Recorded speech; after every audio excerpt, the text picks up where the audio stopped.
Princess Louise Waddell has known bitterness, resentment, and betrayal since the early years of her life. Marrying the emperor at a young age was only the beginning of the nightmare. 5 years after the marriage, the emperor took a mistress and exiled his young wife to a distant palace. Due to the incompetent ruler, Louise was overworked and eventually died of overwork. Realizing that she had become this very princess, the main character was horrified. Waking up on the bed, in the bedchamber of Her Highness, the girl could not believe that all this was happening in reality. No less terrible was the fact that today was the very day when Louise first expressed her displeasure to the emperor. It was after this event that the ruler exiled the unwanted princess to a distant palace. However, the main character flatly refused to die such a terrible death. In her previous life, she had always been busy with work and didn't want the same fate in this one. When she came to the emperor, she saw the ruler, Yuri Klaus Owen, openly flirting with his mistress. It was Lady Lyra Blair who noticed the princess and immediately turned the emperor's attention to her. Looking irritably in the direction of his wife, Yuri did not understand what brought her to the central palace. It was immediately obvious that he did not hide his dislike for her, and the heroine noticed that everyone around her looked at her in the same way. In the original story, Louise had no power as she was too young, and the heir in the future was produced by Lyra. Deciding to change her fate, the princess reminded the emperor of his promise. It said that if Louise solved the financial problem of the empire, then Yuri would fulfill her wish. People around began whispering that such a conversation had indeed taken place about 6 months ago. The financial issue was one of the empire's long-standing problems, but the princess managed to solve this problem in a short period. Yuri was indignant and surprised at the same time that she came to pester him about his desire. However, realizing that he had no other choice, he wanted to know what exactly his wife wanted. Everyone around assumed that the heroine would use this opportunity to get rid of the emperor's mistress. But against all odds, she didn't want the honor of being empress or the wife of a useless husband, so Louise wanted a divorce. Hearing that she wanted to get a divorce as well as abdicate the throne, Yuri was shocked. Those around were greatly alarmed, considering such a request unprecedented. They understood why the princess was asking for it so suddenly, but the girl only smiled back. It wasn't a spontaneous decision, and she'd been planning it since she was in this world because it couldn't go on like this. Come to think of it, being empress means being a free laborer, so why should she work without compensation? The nobles were terrified because if Louise abdicated the throne, then there would be no one to oversee state affairs. But the girl also had a plan in this regard because she had to be able to provide for herself after the divorce. Louise's family has never appeared in history and has never responded to her letters. Therefore, not wanting to die of hunger, the heroine decided to become an official in the imperial palace. Lyra fell into a stupor from what was happening, and Yuri looked at the princess dumbfounded. Then the girl resolutely believed that instead of being an empress, she wanted to become a subject of the emperor. And if His Highness wants her to work, then he will pay her from now on. After which Yuri jumped up and began to shout furiously at her. But Louise remained calm, believing that the emperor needed to prepare because she planned to get all this. The next morning, the heroine slept well, and after waking up, she stretched contentedly. She hadn't felt so cheerful for a long time, but Louise's memories were becoming more vivid. If she relaxes her vigilance even a little, then her memories from her past life can be completely erased. Later, thinking about it, she remembered aloud that in a past life she was a cattle civil servant. The maids who combed her hair were surprised by such unexpected and unfamiliar words. Then the heroine explained that, in other words, she was a tax inspector. When the girls heard the taxes, they nodded in understanding, and Louise realized that there was probably no world where they did not exist. Every day in her past life was difficult, but the heroine also had many pleasant and joyful moments. One day, a colleague recommended her a book to read, and from that moment on, something went wrong. After reading a few chapters, she was shocked by Louise's sad story, deciding that she could no longer read. After that, she fell asleep and, opening her eyes, found herself in this very world. The maids laughed, finding this story of traveling between worlds quite amusing. The heroine told them only to find out if they knew about similar cases in this world. Suddenly, a girl burst into her chambers, shouting that they had a problem, causing the princess to fall into a stupor. Leaving the palace, the heroine froze in place with surprise, and her maids were horrified. A huge crowd of ministers shouted that a lot of work was not yet allowed, and the princess needed to return to work. Louise didn't understand. Did she really have to do so much work? Then one of the maids whispered to her that in fact, half of this work should be done by the ministers themselves. The heroine remembered that while reading the book, she kept wondering why Louise worked so hard. After all, she was responsible not only for the initial duties of the Empress, but also performed the duties of the nobility. Believing that at this rate she would die again from overwork, the heroine refused all the guests. They looked at her in horror, and the princess thought that the real Louise would hardly be able to give such an order. The ministers began to shout desperately, believing that Her Majesty could not just leave them. But the girl knew that everything was the other way around, and they were the ones who abandoned her, and also shamelessly exploited her. But the crowd continued to beg her even more to help them, at least this time. They threatened that if she did not do this, they would have to resort to extreme measures. After a while, the Chancellor of the Owen Empire, Raoul Filbert, personally came to an audience with the princess.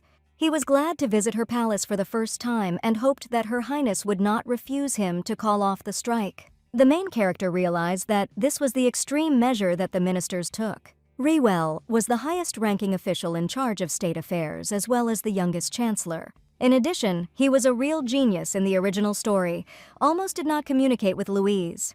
The hero was amazed at how steadfastly the main character still held on. He was referring to all the work she had been doing so hard so far. However, Louise had a very calm character, so such an abrupt refusal shocked everyone. She tried to do everything she could to get the emperor to notice her, but it was useless. However, Raoul had not come here to talk about state affairs at all, because what was happening outside the walls was more important. The hero handed the princess a news brochure in which gossip about her flaunted on the front page. After examining the brochure, the heroine came to the conclusion that poor Louise did not even suspect how many interesting things were around her. Also, on the front page, the biggest announcement was the scandal that occurred at yesterday's emperor's banquet. It was suspected that the main reason was the infidelity of the sovereign, whose mistress was the flower of the empire, Lyra. Looking at the heroine's puzzled face, Raoul hoped that now she understood the seriousness of the situation. The girl really thought that now everything was very serious, which the hero was incredibly happy about. Staring at him and pointing at herself, Louisa thought that she was not more beautiful than Lyra. It was strange that she was the only one who thought so, because it was obvious. The heroine wanted to hear the Chancellor's opinion about which of them was more beautiful, but Raoul, in shock and incomprehension, slammed his fist on the table, thinking that this was really so important now. Looking at the brochure again, the heroine came to the conclusion that she looked like a cat, and Lyra looked like a rabbit. In her opinion, cats were more attractive than rabbits, which unconditionally confirmed her external superiority. Seeing that the Chancellor had not given her an answer, Louisa thought that perhaps he was not interested in women. After a while, new news appeared that the Empress insulted the appearance of Lady Lyra and called herself a true beauty. Reading this, lying on the couch and chewing cookies, the heroine realized that there were spies in the palace. They were all sure that she would not be able to get a divorce, which made the heroine uncomfortable. The problem was that it was really not easy, which she had originally assumed. It was necessary to think over a clear plan and first remember everything that would happen in the future. First of all, she needed to get a divorce during this month, as the prophecy would soon come true. Yuri married Louise because of her family, whose hidden wealth was rumored to exceed that of the imperial family, and all thanks to one mine, which annually extracted elemental crystals imbued with the power of the elements. Only the Vidal family could awaken them, so the imperial family couldn't just capture them. But one day in the Vidal family, in which boys were born for a long time, a girl was suddenly born, Louise. Upon hearing this news, the previous emperor immediately demanded a marriage between their families. Their goal was to give birth to an heir with Louise's blood, who could also awaken the crystals. However, Yuri was blinded by his love for Lyra and wanted to get rid of Louise, but at that moment, a prophecy sounded in the temple. It said that the daughter of the Red Iris would bring peace and prosperity to the empire, and the one who possessed her would become the lord of the continent. The Red Iris was the symbol of the House of Wadel, therefore, the daughter of the Red Iris was the heroine herself. And every nation, not just Owen's empire, aspired to become the ruler of the entire continent. Hearing this prophecy, Yuri's mother, the queen, feared that Owen might lose Louise and ordered the guards to keep an eye on her. Because of this, the main character was shocked that she was reborn into such a complex character. In her plan of action, she wrote getting a divorce, preventing prophecy, and material enrichment. The girl understood that even if she divorced, the prophecy would still come true and she would become the key to conquering the entire continent. The imperial family would not miss such a chance, but the worst thing was that other countries might intervene as well. The best option was to return to the Videl family, but to do so, they had to decide what to do with the other families in the family. Suddenly, a maid burst into her room, giving the heroine the emperor's order for an audience. Louise immediately cheered up because at last this long-awaited day had come. As she walked down the corridor, she thought that the emperor hadn't called her for too long and must be up to something. However, it didn't matter, and the most important thing was that today she would finally get an answer. Near the entrance to Yuri's office stood Lyra, who, seeing Louise, did not understand what had brought Her Majesty here.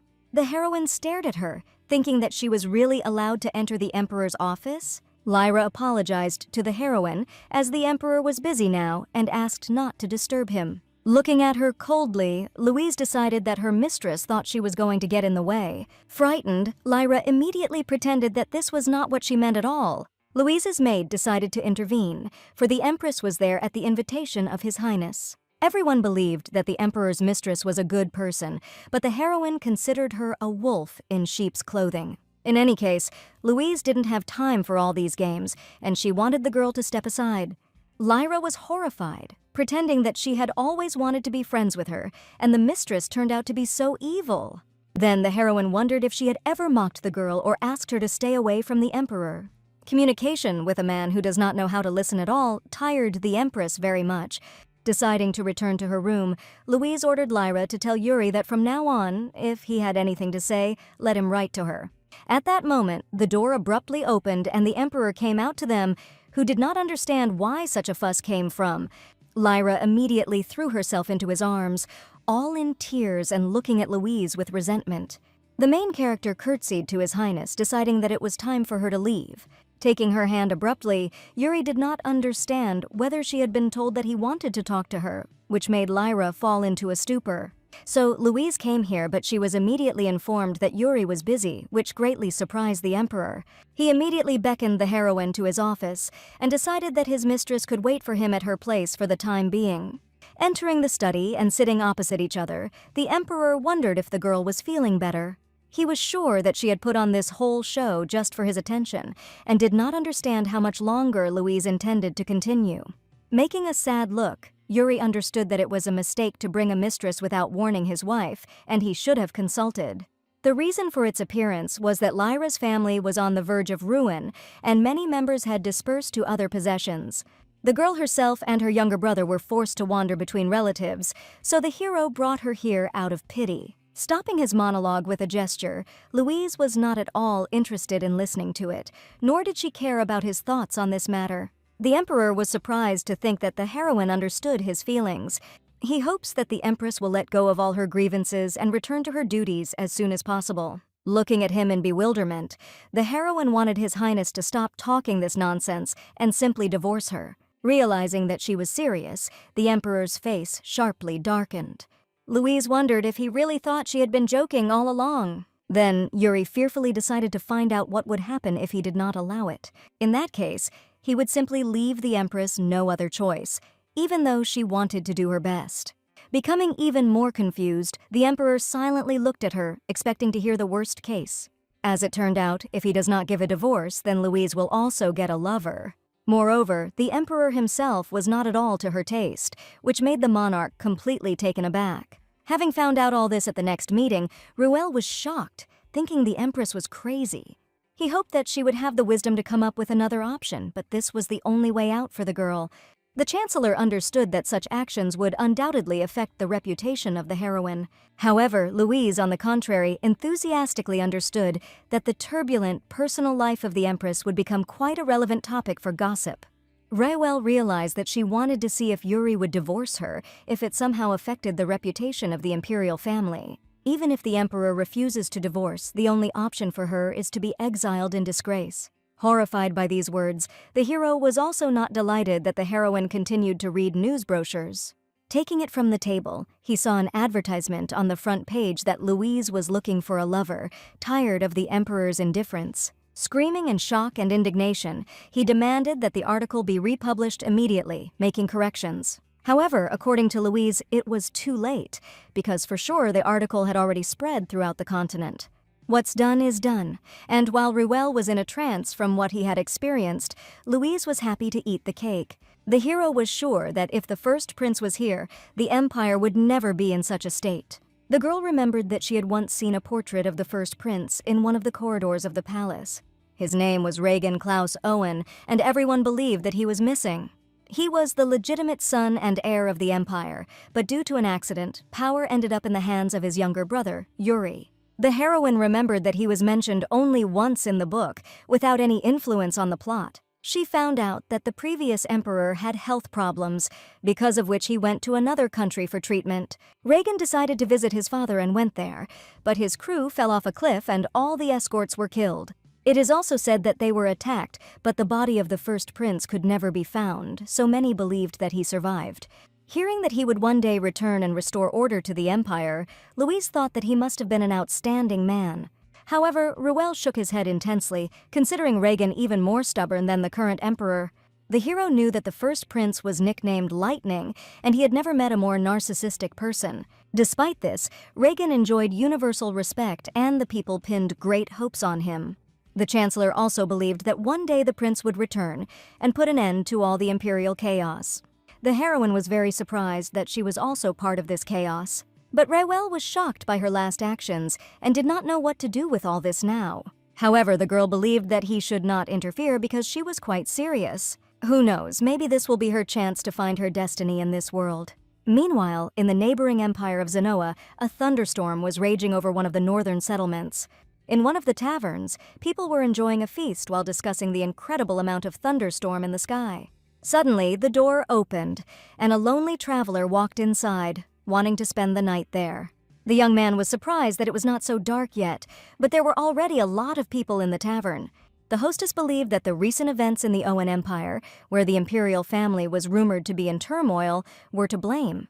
Giving him a pamphlet, she pointed to the Empress's announcement of a lover. Snorting from what he saw, Regan laughed sincerely, surprising the woman with his reaction. Looking at the photo of Louise, he realized that this child was cooking something interesting for them. Pretending that he urgently had important things to do, the hero began to hastily get ready for the road.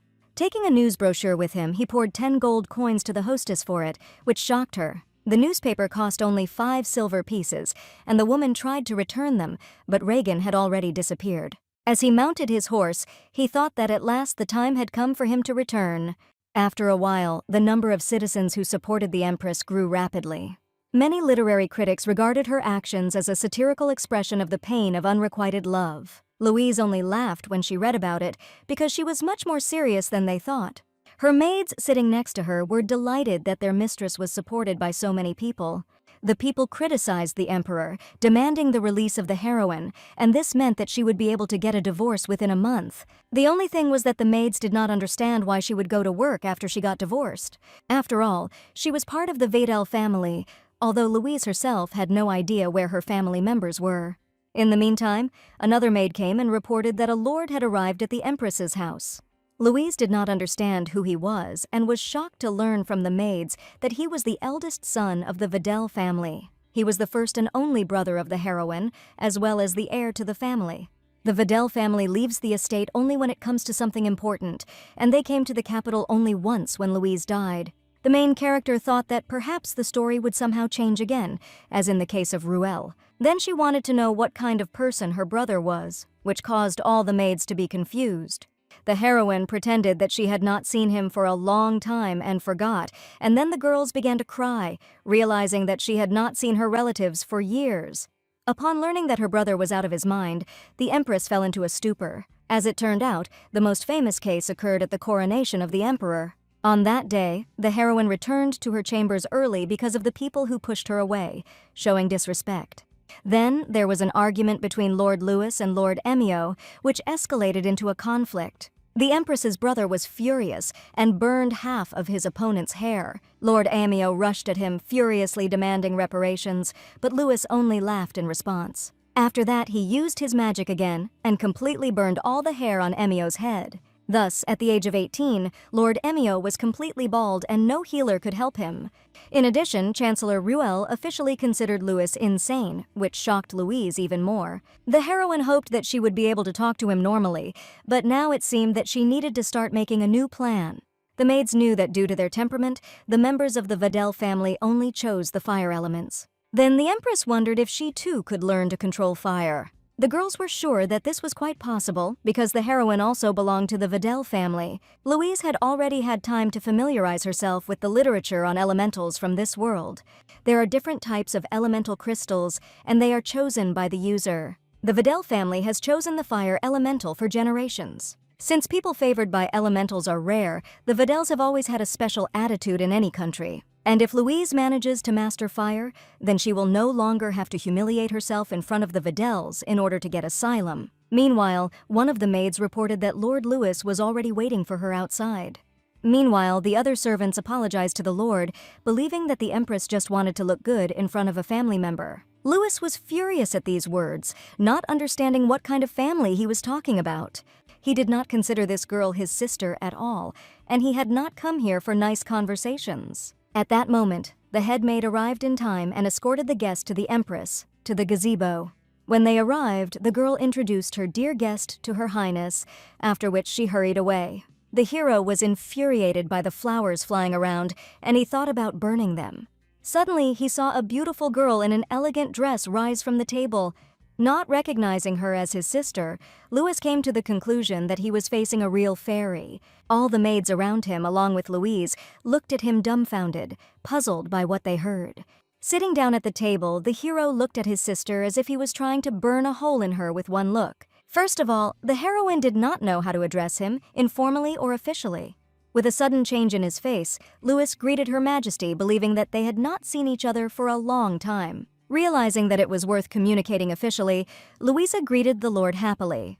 The hero apologized for his uninvited visit, and he was grateful that the Empress had taken the time to meet with him. However, for the girl it was a trifle because after all, they were one family. Grinning maliciously, Louis did not understand how a simple descendant of a noble family could consider himself Her Majesty's family. Deciding to get straight to the point, he put the news brochure on the table, which was the reason for his visit. The Lord could not understand what exactly the main character was up to, which made her confused.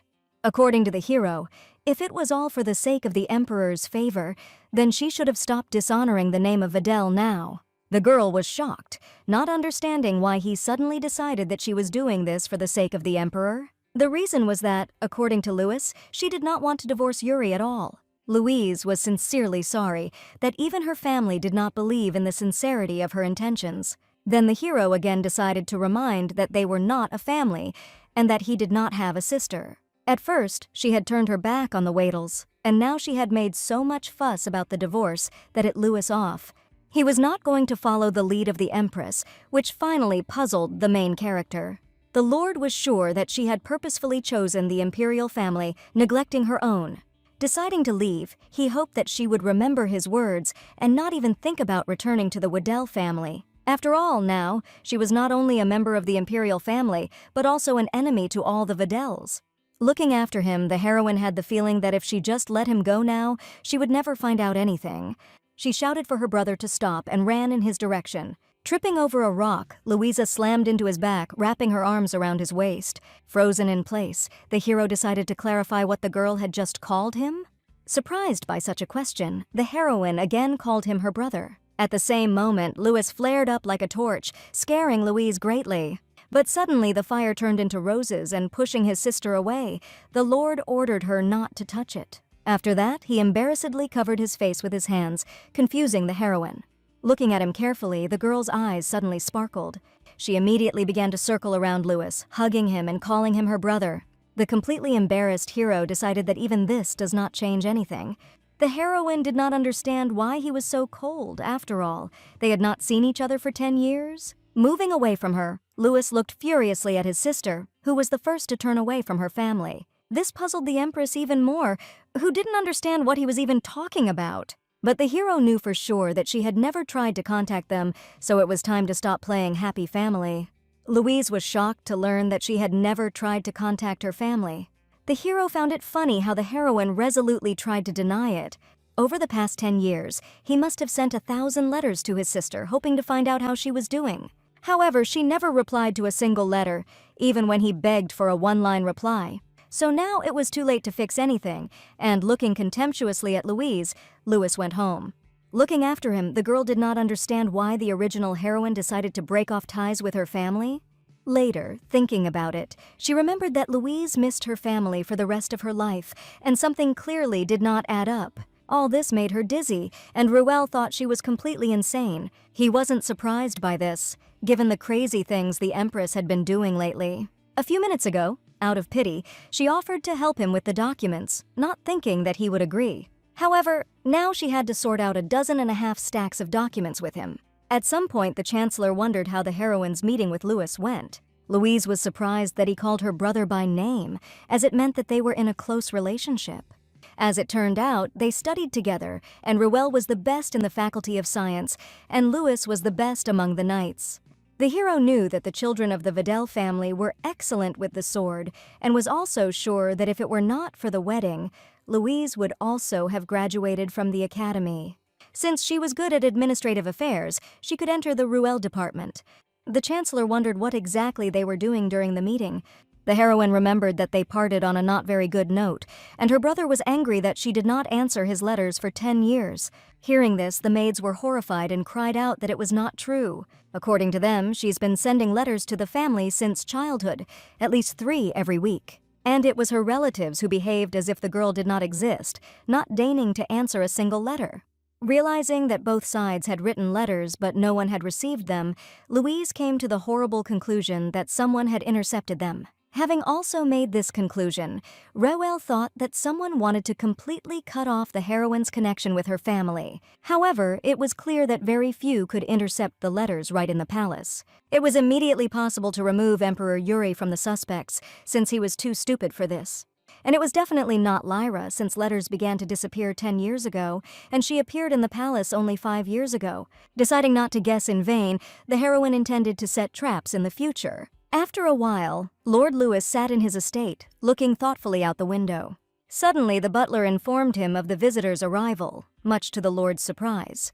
When he learned that he had been sent personally by the Empress, the hero was confused. Coming to the living room and seeing the messenger, the hero was greatly puzzled by the unexpected guest. Struggling to withstand his fierce gaze, Ruel timidly greeted his old comrade.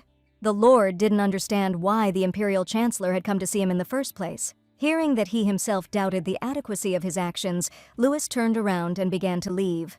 Then Ruel admitted that someone had been stealing letters from the Imperial Palace for 10 years, which is why the hero suddenly stopped.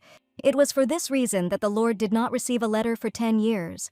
From the look on Louis's face, Ruel immediately saw how much he loved his sister. The heir to House Waddell was the most important troublemaker, hooligan, and bully of the Empire. However, in the first 7 years of his life, he had a very different heart. When he learned that Louise had been taken away by the imperial family, he left the academy that same year, stunned by this. Then the future chancellor simply condemned him, not knowing the whole picture of what was happening.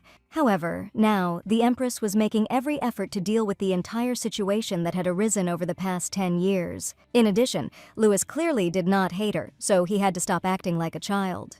At the same moment, the table next to the Chancellor burst into flames, causing him to jump away in horror. The butler quickly extinguished it, and Ruel thought that the hero's wife must possess the element of water.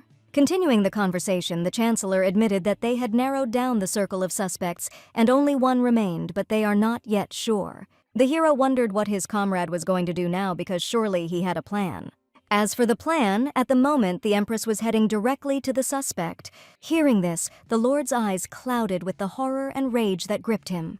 He was furious when he learned that Ruel had sent the child alone to an unknown and dangerous place. However, the Chancellor did not consider her fragile at all, but on the contrary, he was sure that she was the devil in the flesh. At the same moment, his chair caught fire, after which the butler poured a bucket of water on him with lightning speed. Grabbing Ruel by the collar, the hero demanded that he be taken to his sister immediately. Meanwhile, Louise's headmaid hurriedly descended the stairs, hoping to catch the messenger in time. She gave him a letter from the Empress, which urgently needed to be given to Lord Videl. Taking the letter and mounting his horse, the messenger hurried forward under the watchful eye of the maid. At the same time, Louise was standing nearby, hiding behind a tree, and together with the maid, they went after the messenger. Arriving at the palace of the Emperor's mother, the messenger handed a letter to the heroine, Her Majesty's chief servant.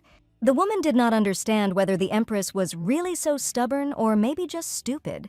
The messenger tried to be careful, fearing that he might be caught, but the maid was sure that Louisa was too stupid for that. And even if they were caught, the Emperor's mother was on their side, and the little Empress would not be able to do anything. At that moment, Louise appeared, wondering if they were really talking about her. The messenger was horrified, looking at the heroine with fear, and unable to find words to justify himself. Looking innocent, the maid thought it was a simple misunderstanding. Louise was surprised that a woman dared to say such a thing when she was caught by the hand. At this moment, the maidservant of the Emperor's mother looked at her with a look of disdain. The heroine responded in kind, realizing that an ordinary maid has no right to look at the Empress like that. The woman began to speed up the Empress for shamelessly breaking into the palace of the Emperor's mother in her absence. The girl could not understand whether the maid really thought that she and a simple messenger could steal the Empress's letters. The woman admitted that she could not return the message to her, as it was a direct order from the mistress. From this, Louise deduced that the Emperor's mother had ordered them to commit a theft, which made the maid furious. But as soon as the girl wondered if the Emperor knew about this, the maid immediately calmed down and fell into a stupor. Turning around, the heroine decided that if His Highness really did not know, then she should go to him right now and report. She wondered if the Emperor's mother had really gone to such lengths to separate them from their family. It would be wiser to use it to gain the favor of the Waddles. Turning back to the servants, the Empress decided to give them one last chance to return the letter. Snatching the letter from the hands of the maid, the messenger ran to the Empress to give it back. He initially believed that all this was wrong, but no one listened to him. He apologized to Her Highness, admitting that he simply had no other choice, since there was an order from the Emperor's mother. However, the heroine calmed him down, because she had already given them a chance, and now Louise wanted to get all the letters stolen for 10 years. The messenger immediately hurried to carry out the order, remembering that they were somewhere in the palace. The maid was horrified, realizing that the former Empress would blow his head off when she found out. At this time, Louise's chief servant arrived, bringing with her a detachment of knights. Looking furiously at the woman, the heroine immediately gave the order to lock her up. The maid began to desperately appeal to her sanity, for she was a personal service to the Emperor's mother. And if the mistress found out what Louise had done to her, there would surely be consequences. Smiling back, the girl thought that she would definitely deal with it. The maid was shocked when she realized that the heroine was not afraid of her mistress. However, if Louise had been afraid, she would not have started all this in the first place. Suddenly, the woman chuckled, thinking that Her Highness probably wanted to visit that room again. And the maid wondered if the Empress would be all right then. The heroine did not understand why the original Louise tolerated such an attitude towards herself. In any case, it was time to move on as hunger began to come. As soon as the girls returned to their palace, the maids suddenly introduced the guest of the Imperatrica, Lady Lyra. The heroine was surprised by the appearance of this cunning fox, thinking that she probably would not rest today. In a curtsy, the girl bowed to the Empress and greeted her joyfully. Sitting down at the table, Louisa hoped that the unexpected guest would be brief, since she was very tired. As it turned out, Lyra just wanted to apologize for what had happened recently. She behaved disrespectfully towards the Empress, as she was not informed that Yuri himself had summoned her. The heroine pretended to understand her anxiety, because the Emperor was busy all the time. And if Lyra was done with this, she had better leave as soon as possible before the tea was brought. The girl began to apologize even more, and then Louise decided to find out if she wanted to say something else. In fact, Lyra was curious to know what she and His Highness were discussing back then. However, she could have asked the Emperor himself if he did not want to tell her. Lyra immediately lost her temper, thinking that he was always telling her everything, but now he was just busy and she didn't want to bother him. Louise admitted that Yuri wanted to talk about her request for a divorce.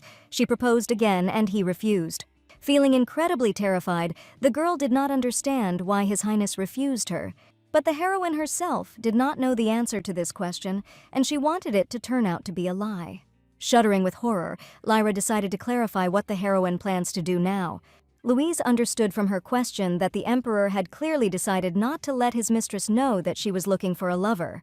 The girl understood that because of her, the heroine and his highness had moved away from each other. Having applauded her, Louise was glad and surprised because she thought that it would take Lyra 10 years to realize this. Falling at her feet, the girl really wanted to make friends with the Empress, as well as serve her. She was sure that they would be able to get along because they both had younger brothers and sisters. Now, Lyra spoke the same way as the Emperor, but according to the girl, she was just trying to understand him.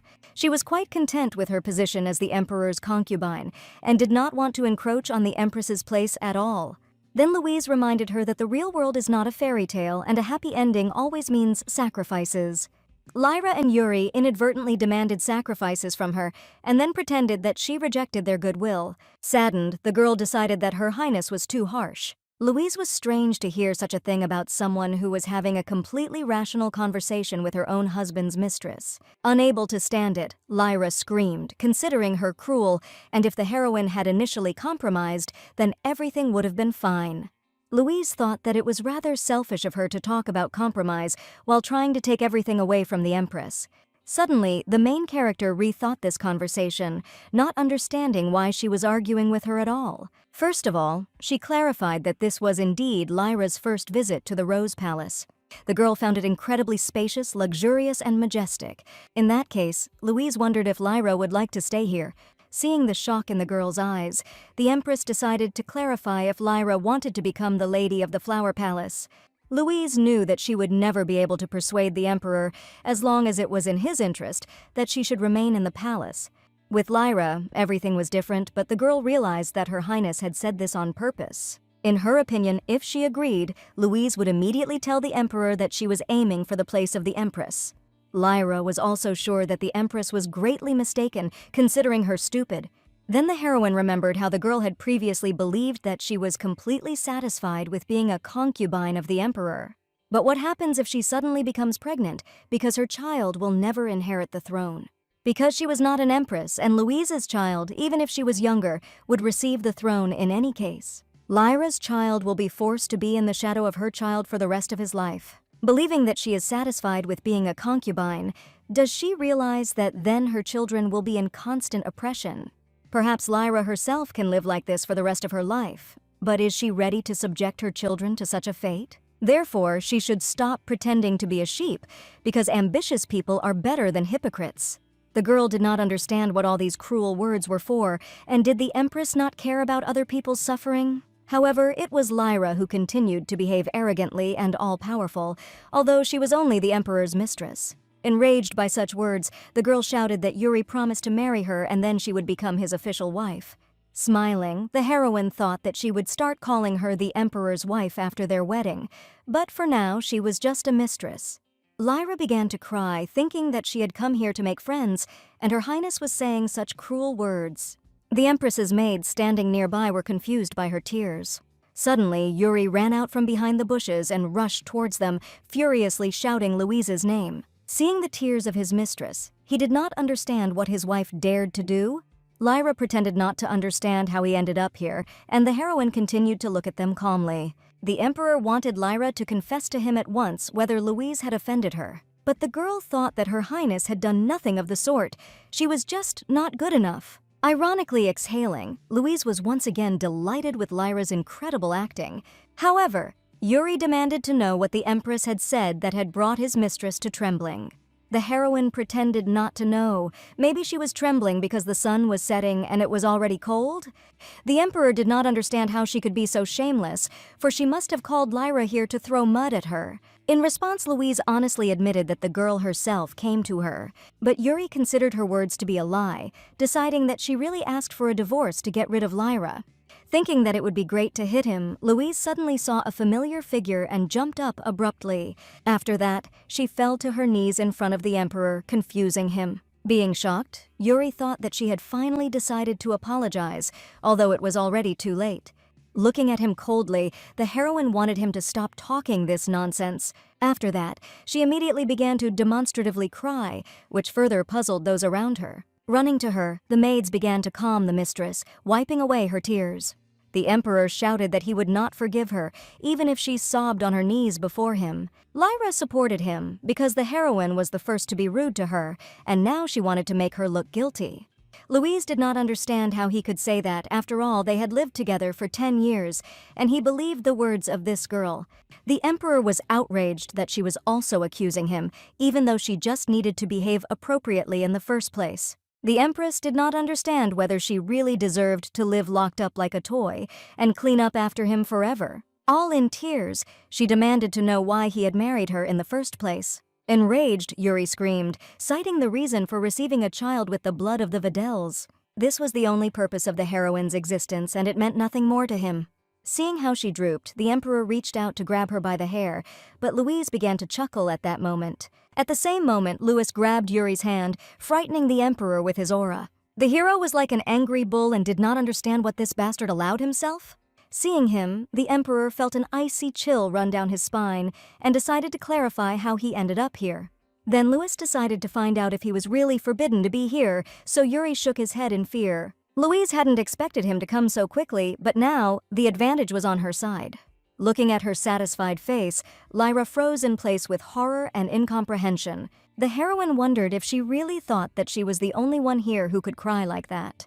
Louis immediately hurried to his sister, wondering why she sat down on the cold floor. Shocked by her disheveled appearance, he accidentally set fire to a nearby table and caused a small explosion. He decided to clarify. Was it the emperor who upset her so much or the girl standing next to him? Mad with fear, Yuri shouted that she had suddenly burst into tears, and it was Louise who had first brought Lyra to tears. However, even if Louise was the first to offend her, the hero did not see this as a problem at all. His sister was an empress, and that girl was just a mistress. Louis was shocked that Louise had been treated like this all this time and she hadn't even told him anything. Trying to explain, the heroine could barely squeeze a couple of words through her tears. She herself did not understand why, not being the real Louise, she could not hold back her tears. At that moment, Roel appeared with a messenger bringing with them a bag of stolen letters. Yuri was shocked to learn that these letters were hidden in his mother's palace. The messenger admitted that all this time, the former empress had ordered the theft of messages sent from the Flower Palace. The emperor was completely confused, not understanding how his mother could order such a thing. Seeing Louis's gaze on him, Yuri immediately tried to justify that he did not know anything about it. Then the hero wondered, wasn't the girl standing next to him a simple doll? Although, if Lyra was so empty-headed, then she was not much different from a doll. Hearing these words, the emperor was indignant but could not say anything in response, and Lyra trembled even more. Realizing that Yuri values this woman, the hero apologized for his rudeness, and on that note, he decided to take his sister back to Waddell. In addition, now their family intends to participate in the divorce process, which begins from this moment. Panic swept over the emperor, and he believed that since Louise was an empress, she could not leave without a good reason. As far as Louis knew, Yuri's mother had been living in the family estate for several days, where she hid her lover. Hearing this and that he looked like his mother, the emperor gnashed his teeth in indignation. The heroine was surprised by the offer to go right now, and the hero wondered if she really wanted to stay here. Not understanding how he could have thought of such a thing, Louise immediately took her brother's hand joyfully. After that, they bowed out, and Louis reminded Yuri that the Videl estate was far away. He also knew that his sister had already submitted all the divorce papers and wanted the emperor to send them as soon as he agreed. Seeing that even His Highness couldn't stop them, Louise wondered at the power of the Videls and didn't understand why she was stuck here before. Calling out to her, her brother decided to apologize for being so late. He was also very sorry for being so rude when they had recently met.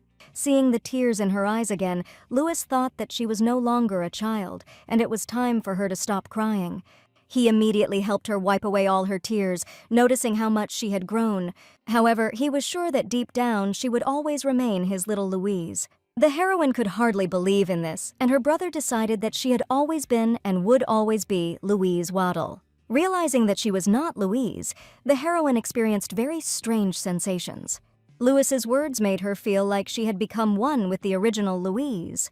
The hero decided that it was time to return, especially since all the news had probably already reached his father.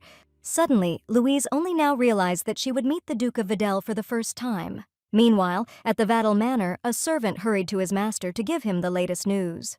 After learning from others that the Duke had important things to do, he thought that how could this be more important than Louis?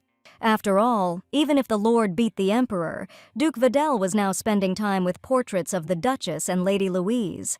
He had this precious time only once a day, so it was urgent.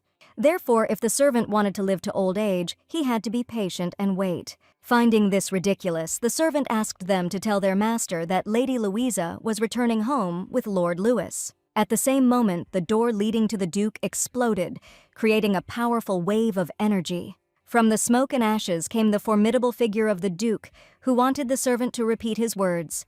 Meanwhile, while in the family estate, the Emperor's mother struck her maid. She ordered to immediately take away this stupid woman who could not even serve tea normally. Remembering the beauty of her musicians, the former Empress Marilyn ordered to call them in order to cheer herself up. Then one of the servants decided to inform the lady that vile rumors about her were being spread among the people. Namely, that she summons musicians in order to discreetly enjoy obscenities. Enraged by what she heard, Marilyn ordered those who spread such rumors to be brought to her immediately. Hearing that this was almost impossible, she thought that the servant was looking down on her since she had been a commoner before. Grabbing him by the collar, she thought that even if she came from a humble family, she was now in the highest position. Therefore, the servant had to go and immediately find the rumors and then punish them. At that moment, another servant ran into them, who brought an urgent letter from the Emperor. Horrified by what she read in it, she immediately ordered to start packing her things and prepare to return to the capital. Marilyn was shocked and confused, not understanding what had happened there during her absence. At this time, sitting in the carriage, the heroine was not sure that she could just go home in this form. Louis felt that there was nothing to worry about, except that he was a little worried about the Emperor's mother. Louise knew that usually the Emperor and Empress had more power than their parents, so why was she so feared?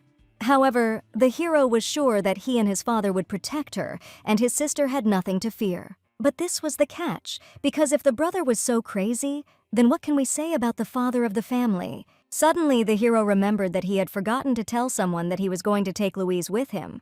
As it turned out, it was about his friend and guest, who was staying at the Videl estate for the time being, which, however, did not mean anything to the girl. Suddenly, an escort appeared from the window and began to point his finger in the direction of the Videl castle. Looking at him through the window, the heroine did not understand what it was in front of her. Along the beautiful streets, there was a view of the majestic castle, similar to a huge mountain, striking in its scale. Louise had heard of the Wadel's impressive fortune before, but had not thought of seeing a more noble family than the royal family. The hero knew that she would probably not like the gloomy appearance of the Black Castle, since she was supposed to look only at beautiful things. Therefore, he decided to ask his father to repaint the castle pink, but the heroine hastened to refuse.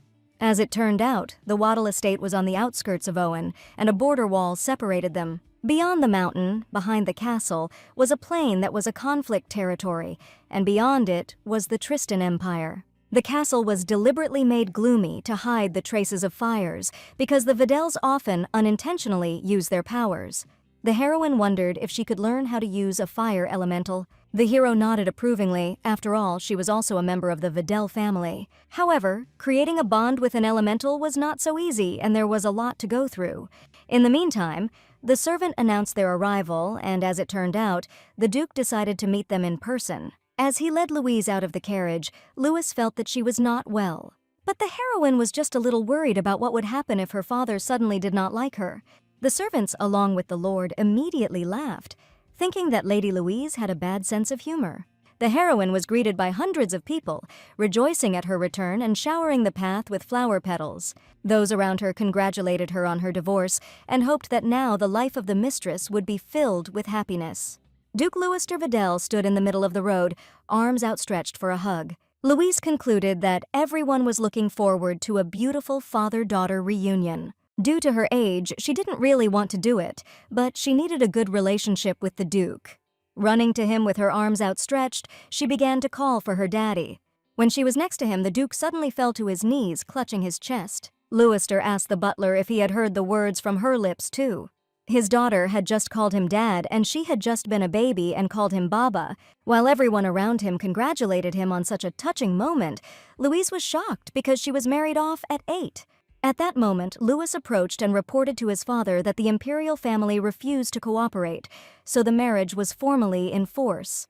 Anger immediately appeared on his father's face, and he looked at his son in bewilderment. In addition, according to the Lord, Yuri shamelessly entered Louise's palace with his mistress and made a scene there. The Duke immediately ran up to his daughter, wanting to know if she had really been treated like this. He didn't understand how this wretched bastard could treat his precious daughter like that. Louise had nothing to worry about anymore, because her daddy intended to protect her from everyone. His brother was also ready for this, and coming up from behind, he gently embraced his sister and father. The heroine could not even think that she would have a family on which she could rely. She apologized, believing that she should have come to them earlier. His brother was furious when he heard this, because it was all the fault of these imperial scum. The father agreed with him, thinking that he should not have carried out the order of the emperor, but rather staged a rebellion. He was shocked that he had not seen his own daughter for 10 years, but fortunately everything was over. Louise decided that now they would start with a clean slate and bright days ahead of them. A little later, several maids escorted the heroine to the guest room, where she would temporarily live while her chambers were finished. Her father had ordered Louise's chambers to be the best, but even the guest room was more luxurious than her former palace. One of the maids was moved to tears by these words, a little puzzled the heroine. The head maid introduced herself by the name of Amilene and wanted the lady to contact her on any matter. The other two maids were Beth and Katie, and they were Louise's personal maids. It was an honor for them because before that, they had only seen her in portraits. Realizing that the girl must have been tired from the journey, the maids hurried to show her everything. And after a short time, Louise safely plopped down on a large bed and wrapped the sausage in a blanket. Closing her eyes, she knew that this was probably a happy ending. A few hours later, she woke up to the fact that the window was open and the wind flew into the room. A man standing in front of her bed didn't understand why Louis was sleeping there. Taking off his shirt, the stranger thought that the hero was clearly overloading him with the third expedition this month. Exposing his torso, the man remembered that Louis had visited the capital not so long ago. The girl was quietly horrified and thought that if this was a murderer, then why would he undress? Sitting down on the bed, the stranger did not understand why the hero did not give any answer. Wanting an answer from Louis, he leaned forward, finding himself above the heroine. At this moment, he finally saw Louise's face, confused. At that moment, she tried to scream, but the young man abruptly put his fingers to her lips. He knew she wouldn't believe him, but there was one little misunderstanding. And now he was ready to let her go if she promised not to scream, after which Louise nodded. But as soon as he moved his fingers slightly away from her mouth, the heroine's deafening scream pierced the entire castle. A few seconds later, a frightened Duke, Louis, and several servants burst in. When they saw a half-naked Regan and a tear-stained Louise, they fell into a stupor. The next day, the heroine listened to the indignation of the maids directed towards the night pervert. The girls did not understand how it was possible to just remain calm in such a situation. Peeling the apple, the Duke wanted them to stop saying that, because it frightened his daughter. The maids immediately apologized, and Louise pretended that everything was fine. She wondered where Louis had gone, since he had not been seen since the morning. The Duke believed that there was no need to worry about his son because he was probably solving some business again. As Louister began to feed his daughter apples, he thought that after the meal they could go for a walk together. Louise gladly accepted his offer, thinking in her mind about who this stranger was last night. At this time, sitting tied up on a wooden chair, Regan was sure that he was not to blame. Louis was surprised by his words because he did not even know how to ask anything. Then the hero thought that the Lord might need to remove this fire in his hand. Suddenly, Regan laughed, causing Louis to think he was insane. As it turned out, the reason for the laughter was that Louise was different from the little girl he remembered. The Lord considered it natural because 10 years had passed since their last meeting, and he did not understand why the hero decided to arrange demonstrations of his body in his sister's room. Regan was also frightened then and was sure that the heroine would hate him now. But Louis thought that she rather thought he was frostbitten, and in any case, everyone thought that Regan was a mercenary. Because of this, the Duke stood guard all night near his daughter's room. Realizing that it was necessary to assign a guard in advance, the Lord ordered to untie Regan. Considering this a great idea, the hero expressed a desire to become Louise's bodyguard. Louis immediately refused, deciding that he would never let him near his sister. Then Regan decided to clarify who, instead of the Lord, went to the lands of the Zenoa to fight magical creatures for 3 whole months. In addition, Louis promised him with his lips to fulfill any wish upon his return. Reagan could not even think that the son of the most famous duke in the empire was just throwing words to the wind. Meanwhile, Yuri and Lyra were meeting Marilyn, who had just arrived. The woman was furious and did not understand how her son could be such an idiot. After all, she had told him 100 times that he could have a mistress, but he should not lose Louise. The emperor wanted to talk at home, alone, but this only angered his mother even more. She was shocked that after he had missed such an opportunity, he had the courage to call himself emperor. Yuri did not want to discuss all this now, while they were being watched, and was sure that he would decide everything himself. Then Marilyn began to demand that he immediately return the empress today. She didn't care how he did it, even if her son had to crawl on his knees and promise never to have a mistress again. Lyra stood behind Yuri and did not understand why they should listen to all this. In her opinion, it was all because of Louise, who behaved only in a way that was convenient for her. Grudging her teeth with anger, the girl thought that perhaps the empress was now beside herself with joy. At that moment, while eating a cake in a beautiful garden, Louise accidentally dropped a strawberry on the ground. Suddenly, her brother appeared, leading a man she immediately recognized. It turned out to be the same friend who had stayed with the Duke for some reason. Gathering his will into a fist, Louis decided that from that day on the hero would become her personal bodyguard. Louise was shocked by her brother's words because he was the same night pervert. After bowing to his mistress, Reagan looked forward to serving her. After a while, the heroine burst into her daddy's office wanting to complain to him. Hearing that Louis had done something wrong, the Duke put down the newspaper and looked at his daughter seriously. At that moment, Louise realized that if she told everything now, Louis would be in big trouble. Then she pretended that her brother had eaten her cake, causing her father's eyes to glow with righteous rage. It seemed to the heroine that the father was already ready to finish off his son, so it was impossible to set up her brother like that. She tried all day, unsuccessfully, to avoid the guard who was following her around. Eventually, she was able to escape from him by climbing a tall tree. The hero settled down near his roots, thinking that she could sit there as long as she wished. At that moment, Louise realized that she had dug her own grave, but there was nothing she could do. She remembered that the guards seemed to be friends with her brother, and she wondered what they had in common. As it turned out, the hero owed his life to the Lord for many years. The heroine was surprised that Louis managed to help this pervert. As if reading her thoughts, the guard considered it a misunderstanding because he simply made a mistake in the room.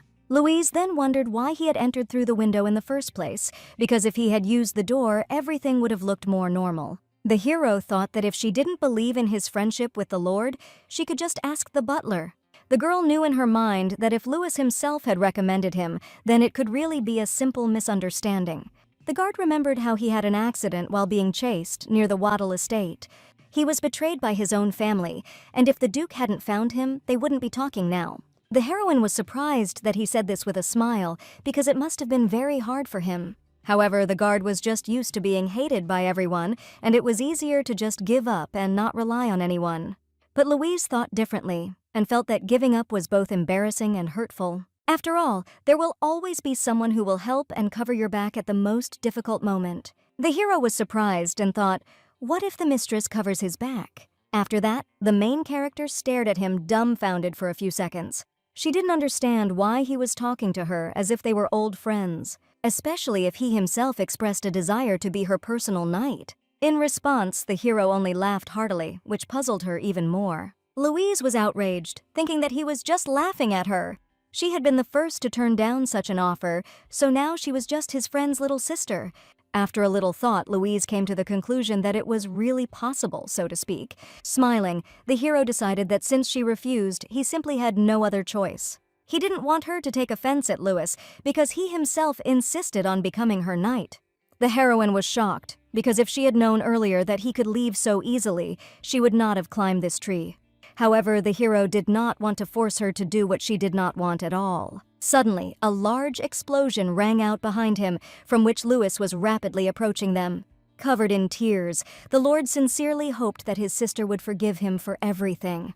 Surprised by his appearance, the girl accidentally slipped off the branch and began to fall down. The thought was spinning in her head that had she escaped death from overwork in order to just die from a fall now? Suddenly, she felt the guard's arms wrap around her, catching her in flight. The hero hoped that she was not injured anywhere and carefully lowered the heroine to the ground. Louis, who ran to them, only wanted to know if his sister was okay. He was horrified that he had just caused her to fall out of a tree. Louise immediately hurried to calm her brother because he had nothing to do with it and she was safe.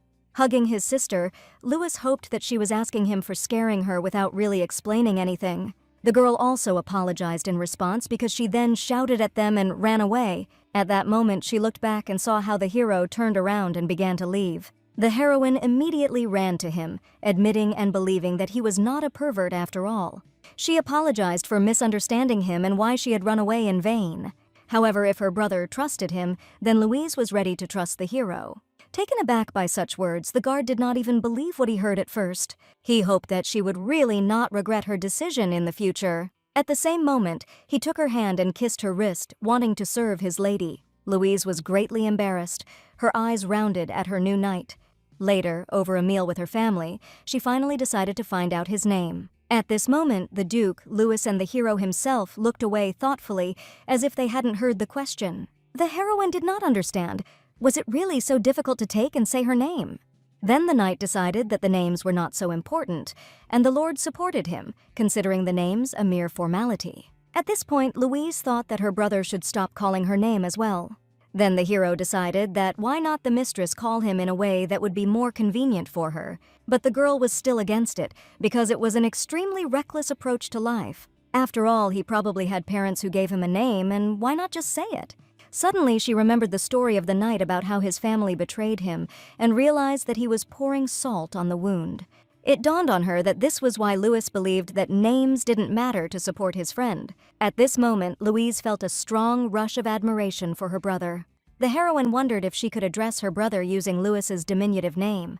Her father was against it, as people would think that she lacked sophistication if she treated her so casually. Louise agreed with a smile, calling her father and thinking that she simply had not gotten out of the habit of life in the Empire. The Duke had been shocked to hear such an address.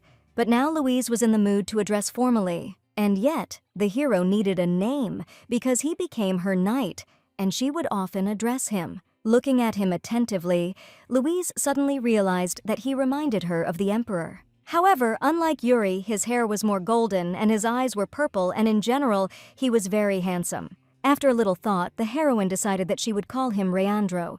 The hero agreed, deciding that it would be better to shorten the name to Rayan. The Duke wondered when the two became so close that his daughter even came up with a name for him. At this moment, Louister was holding a meat knife in his hand and looked very threatening. The girl admitted that by their mutual decision, Rian would now be her personal knight. The Duke was shocked to hear it for the first time, and Louis was covered in beads of sweat. Confused, he demanded that both heroes immediately go to his office. As for Louise, when she had finished eating, she could safely return to her room.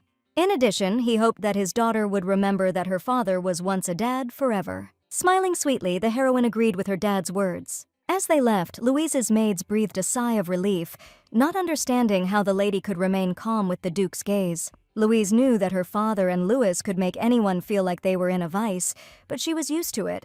It was so great here that she had completely forgotten that her divorce was still in progress. And it was necessary to complete it now, while society and the whole situation were on her side. Meanwhile, having brought the heroes to his office, Louister wanted them to explain themselves to him immediately. He didn't understand why the hero had been chosen as Louise's bodyguard without his permission.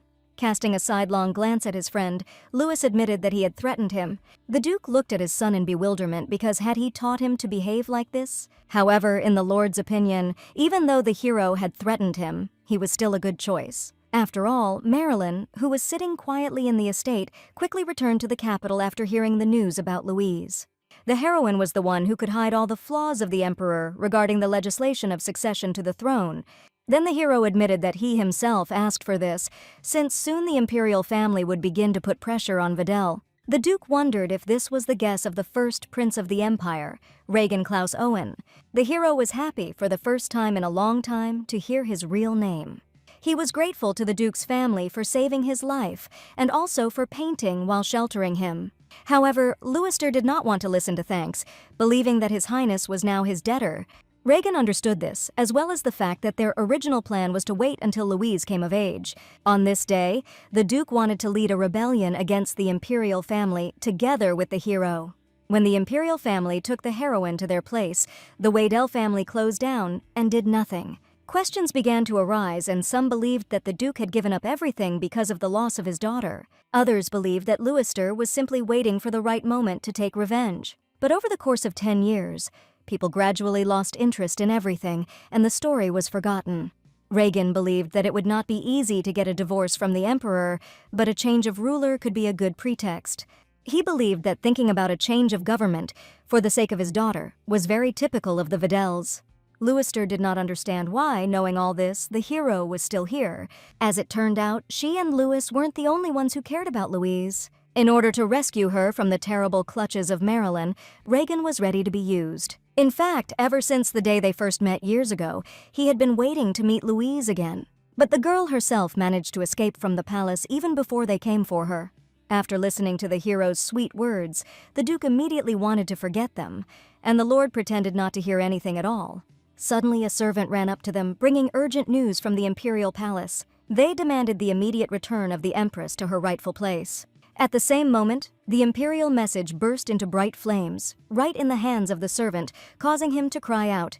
The Duke was furious, wondering how, after what had been done to his daughter, they also dared to ask for her to be returned. Louis was in complete agreement with him, believing that now that the Emperor's mother had returned, they wanted to take on Louise again.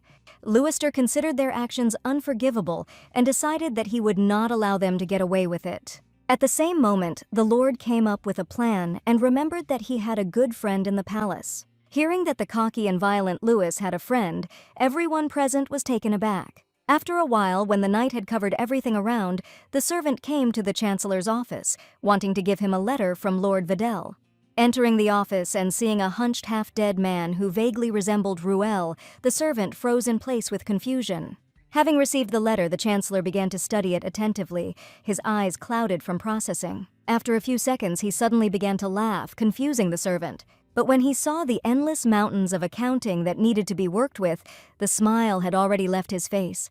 Taking the document out of his desk, he decided that it was finally time to use it. After that, the hero headed for the exit, which greatly surprised the servant because there was still a lot of work to do. Smiling at him, Ruel confessed that he was in a hurry to meet with the Emperor. Coming to Yuri, the hero reported on his decision to resign from the post of Chancellor. The Emperor was seized with horror and shock, and he shouted at Ruel in confusion.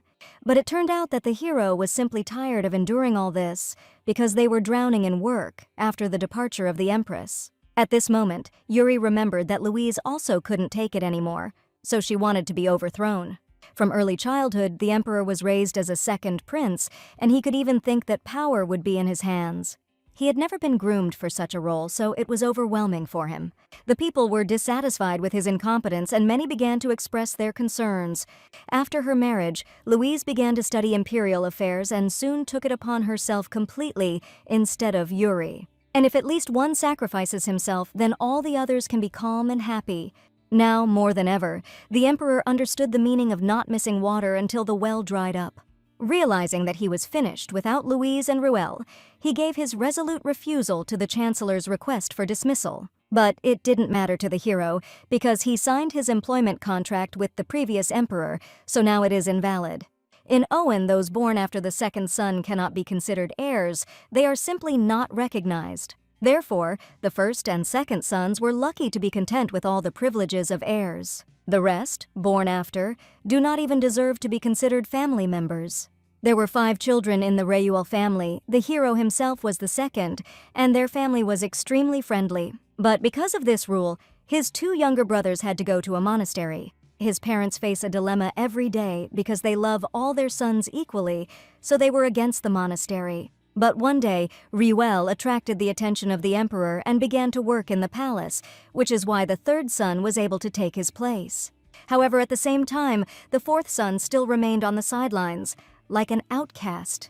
Therefore, the hero made a deal with the former emperor, swearing allegiance to him in exchange for status for his younger brother. But as soon as Yuri ascended the throne, this agreement instantly expired. And all the loyalty of the Chancellor was solely for the sake of the previous emperor. Yuri did not understand why Ruel was saying this only now, since he had come to the throne a long time ago. As it turned out, the hero just did not stop thinking about it from time to time, and now, looking back, he realized that he must have crossed the boundaries. However, Roel couldn't just leave his dear friend's sister alone here. Of course, he could not directly talk and help her, but the hero helped a little from behind the scenes. Realizing that by dear friend he meant Louis, the emperor was horrified. Riel believed that since the empress had left her place, there was no need for him to stay there. After that, he turned around and began to leave. Yuri, in despair, tried to stop him. Turning around for the last time, the hero thought that people begin to appreciate only when they lose. After thanking the emperor and taking his leave, he began to leave, wishing good luck to his highness. The next day, Louise decided that she would choose lovers who would definitely be allowed into the flower palace. Hearing this, her maids blushed with embarrassment and fell into a state of shock. At that moment, Reagan leaned over her, wanting to clarify what she had said about lovers. The girl thought that he was too close, but in the hero's opinion, the guards were usually at this distance. The knight took a step back, and the heroine could not understand why he continued to stand over her soul. Seeing boxes with a letter next to her, Reagan wondered if the emperor had sent gifts. As it turned out, the letter talked about how much the emperor missed her and wanted Louise to return. The girl looked at this message with disgust, not understanding why he suddenly decided to be so kind. She immediately ordered the main servant, Amilen, to return this letter to the sender. Looking at all this, Reagan concluded that she really hated the emperor. He wondered what Louise was going to do after the divorce. The heroine was surprised by such a question, deciding that she would like to stay with her family. Given the way her father and brother treated her, this boded well for the future. However, first of all, after the end of the divorce, she would just like to relax. Then the hero wondered if she plans to get married again someday. Right now, she didn't have any thoughts about it at all, but in the future, she couldn't guarantee anything. Life is unpredictable, and if she really meets a person whom she sincerely loves, then anything can happen. Smiling, Reagan decided to clarify what type of men was ideal for her.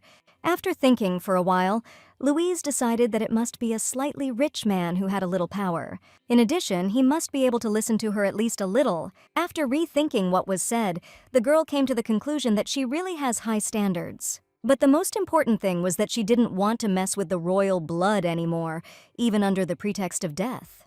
Taken aback by this turn, Reagan decided to clarify the reason for this decision.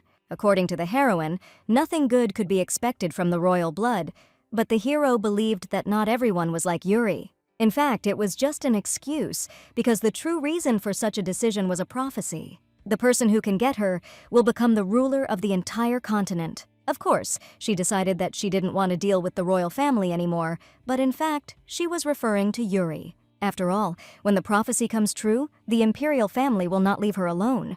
Therefore, right now, this prophecy was the biggest problem of all. Louise wondered what Rayan thought about this and whether he would be able to bribe the priests. According to the hero, this was a very brave request, which was to be expected from a member of the Vidal family. At this moment, the heroine remembered about lovers and wanted Amelen to bring applications. The maidservant, who believed with all her heart that it was just a joke, was horrified by this request.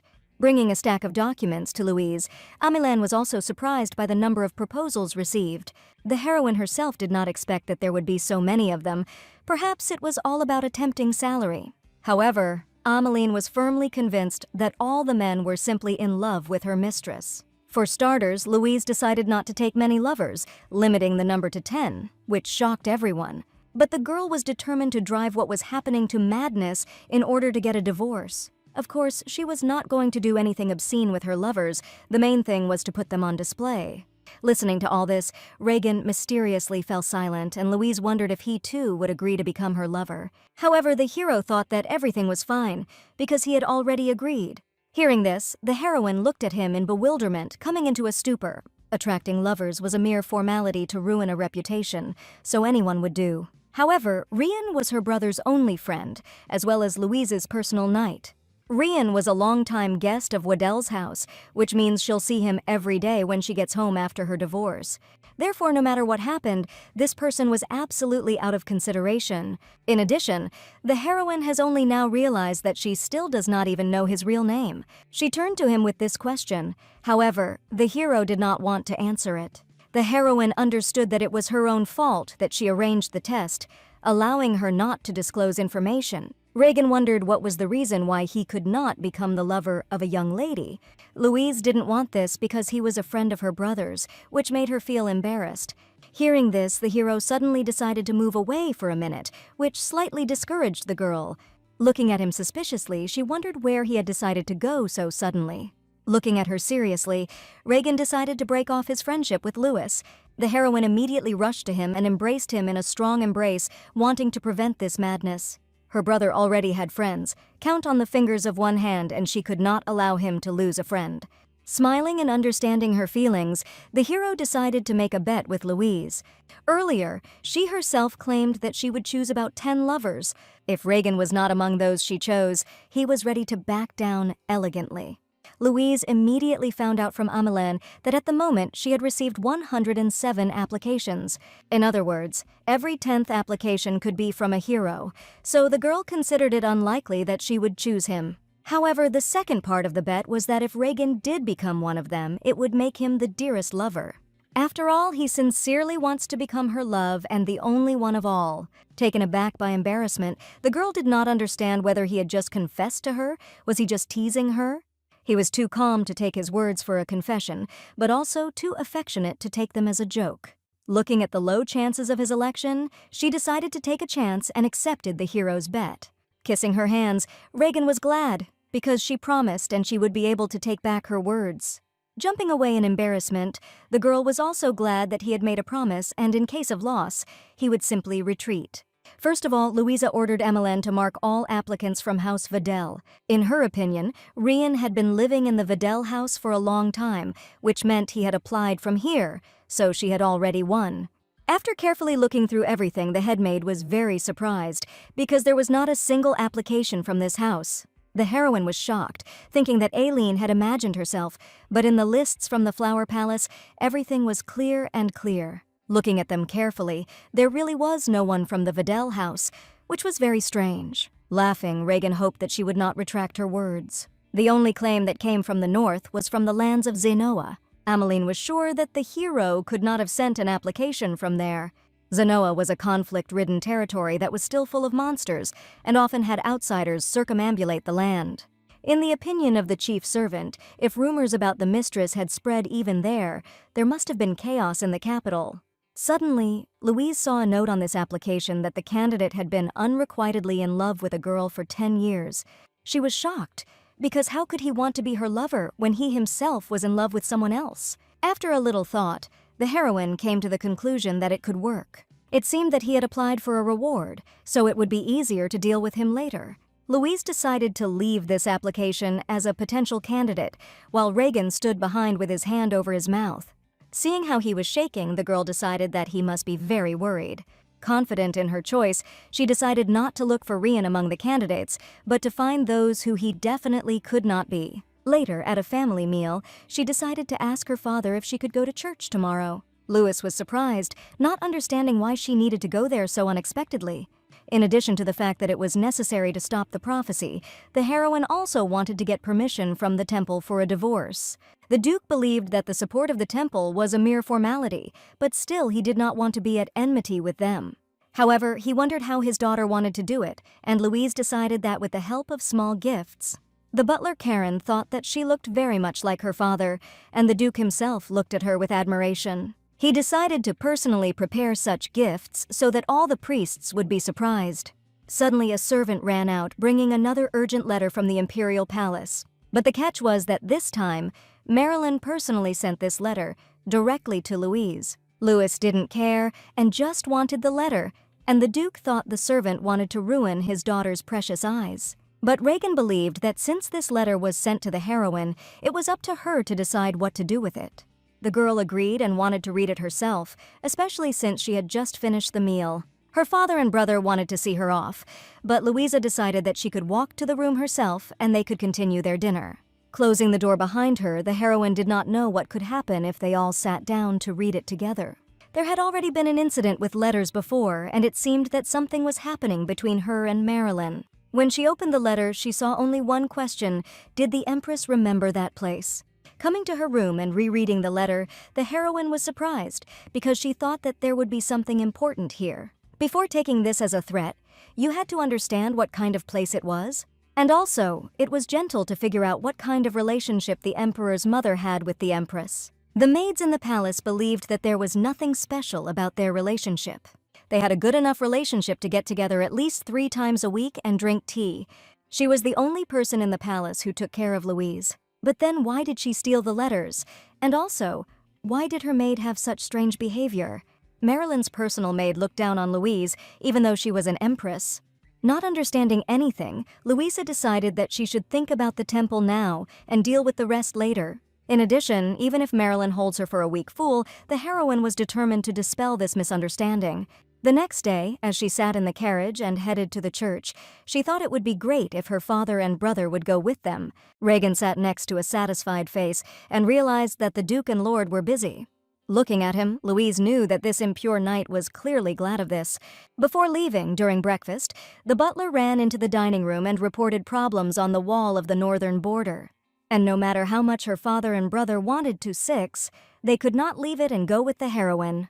The hero was glad that the Duke had at least managed to prepare the gift, and Louise wondered what was inside the gift case. Regan was sure that since Leicester himself had prepared this, it meant something special. As he handed over the case, the Duke chuckled enigmatically, thinking that the priests would be furious. This bothered the girl. Besides, she heard some strange sound from inside. Then the hero offered to look there, but Louise was categorically against it because her father strictly ordered not to open it until he arrived. Meanwhile, the heroes were approaching the border of the central temple of the Pantheon and had to walk to the entrance. Stopping at the border, they got out of the carriage, and later, approaching the temple, the girl heard a strange noise. When she saw Rian take a white mask out of her pocket and put it on her face, she was very puzzled. The hero pretended to be embarrassed when people looked at him. Meanwhile, the morning prayer in the temple ended, and a large crowd of people came out of the door. Regan hoped that his companion would be careful and not drown in this gathering. Deciding that it was better for him to think about himself, the heroine took a decisive step forward, leaving the hero behind. Noticing this, she immediately returned to him, thinking that the mask blocked all visibility for the hero. Realizing that she had to hurry, she grabbed him by the arm and dragged him with her, under the surprised looks of others. A golden line was drawn on the ground in front of the entrance, and seeing how they stepped over it, those around froze in amazement. Louise was very puzzled by the looks that people were directing at them. Even inside the temple, they continued to stare at them openly, and whispers could be heard from everywhere. The heroine was annoyed and left at a dead end because it is unlikely that the reason for such views was that she was an empress. Even stranger was the fact that as soon as she looked at someone, they immediately began to blush. At this time, they began to approach the statue of the goddess Beloth, one of the 3 gods in the Owen Empire. They had been walking around for an hour, and Louisa was eager to meet the high priest at last. She was also embarrassed by the fact that from the moment they entered the temple, Rian had been unusually quiet. One of the temple servants said that there were 3 gods on the continent in total. The first was Balwa, who controlled time and the entire earthly world. The second was Vankot, who ruled death and ruled the underworld. The third was the goddess Belet, who commanded the fate of people and their future. Louise wondered if the first 2 were in charge of the earthly and underground realms. Why was Belet the only one in control of fate? As it turned out, the reason was that the goddess was directly responsible for the heavenly realm. Suddenly, the attendant remembered the golden line that had been drawn in front of the entrance to the church. By crossing this line, a person entrusts his fate to Belet, so he must cross it alone. However, this is not the case if a man and a woman cross this line together.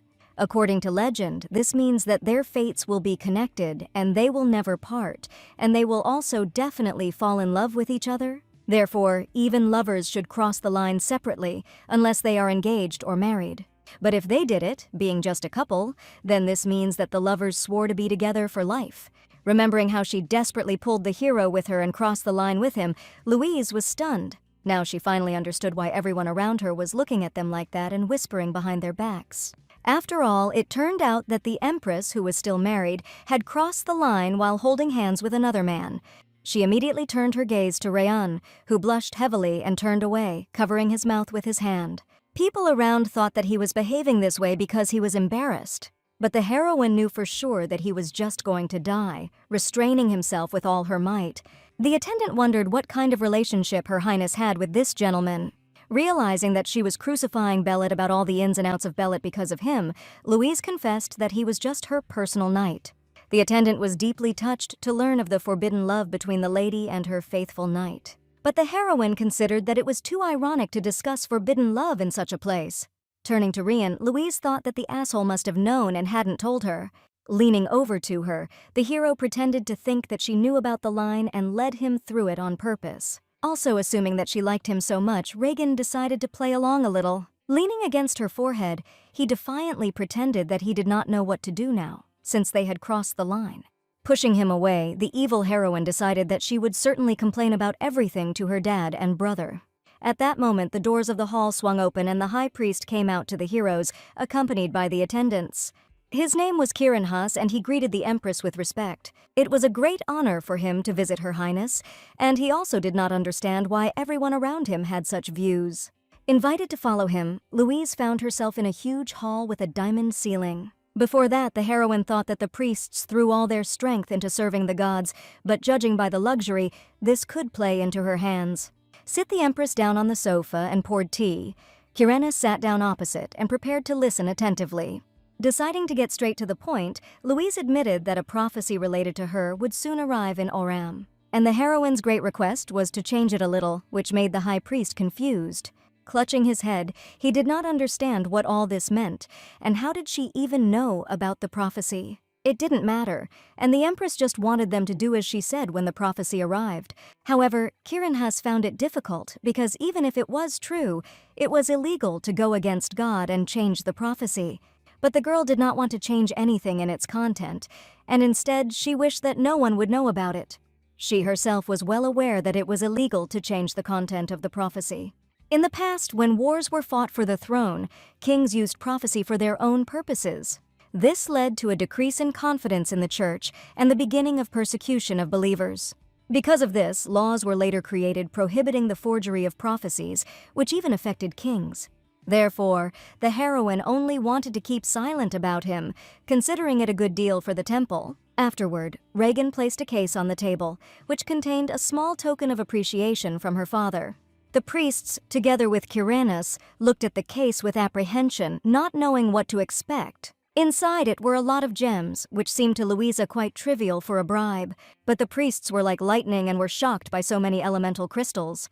Moreover, these copies were of the highest quality, which further discouraged those around them. The heroine saw them for the first time and decided to ask Reen if they were really so valuable. According to the hero, only one such pebble could be compared with the annual income of some noble family. Stupefied, Louise didn't understand how these little pebbles could be so valuable. Kiranhas considered the Duke's gift very generous and decided that it would be impolite to refuse. At the same moment, Reagan slammed the case of stones right in front of his nose. The heroine thought that she had not yet received a response from the high priest worthy of this gift. Seeing Kiranhas' serious gaze, she thought that they probably had nothing more to talk about. As she began to leave, the girl thought that this was unfortunate, because she hoped that they would have a warmer relationship.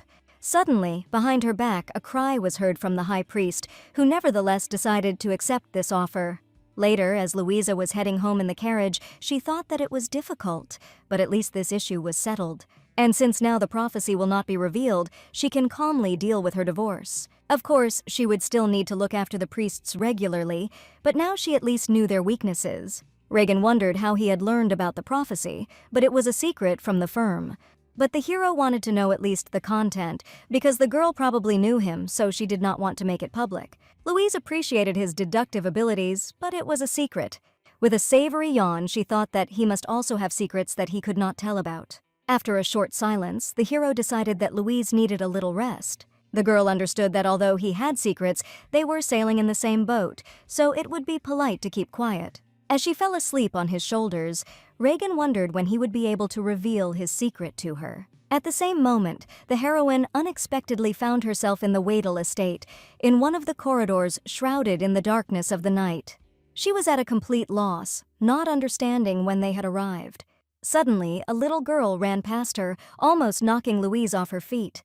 The heroine immediately called out to the child, but the baby continued to run, as if she did not hear her. After a few posts in confusion, Louise followed her as fast as she could. Stopping at the door, the girl turned around and looked in the direction where the heroine was standing. Then she turned back to the door and Louise realized that she could not see her, and also that she saw herself at a young age. Going inside, little Louise went to the bed, on which someone was lying wrapped in a blanket. She lit a candle on the pedestal and sat down next to the sleeping boy, notifying him of her arrival. The hero, with blonde hair and purple eyes, was surprised to see the baby here. She wanted to know if he was feeling well, and the girl put her hand on his forehead. As it turned out, he felt good the moment she came, and little Louise decided to come to him every day. The boy thought that then the Duke would scold her, but the baby was calm because Daddy is never angry with her.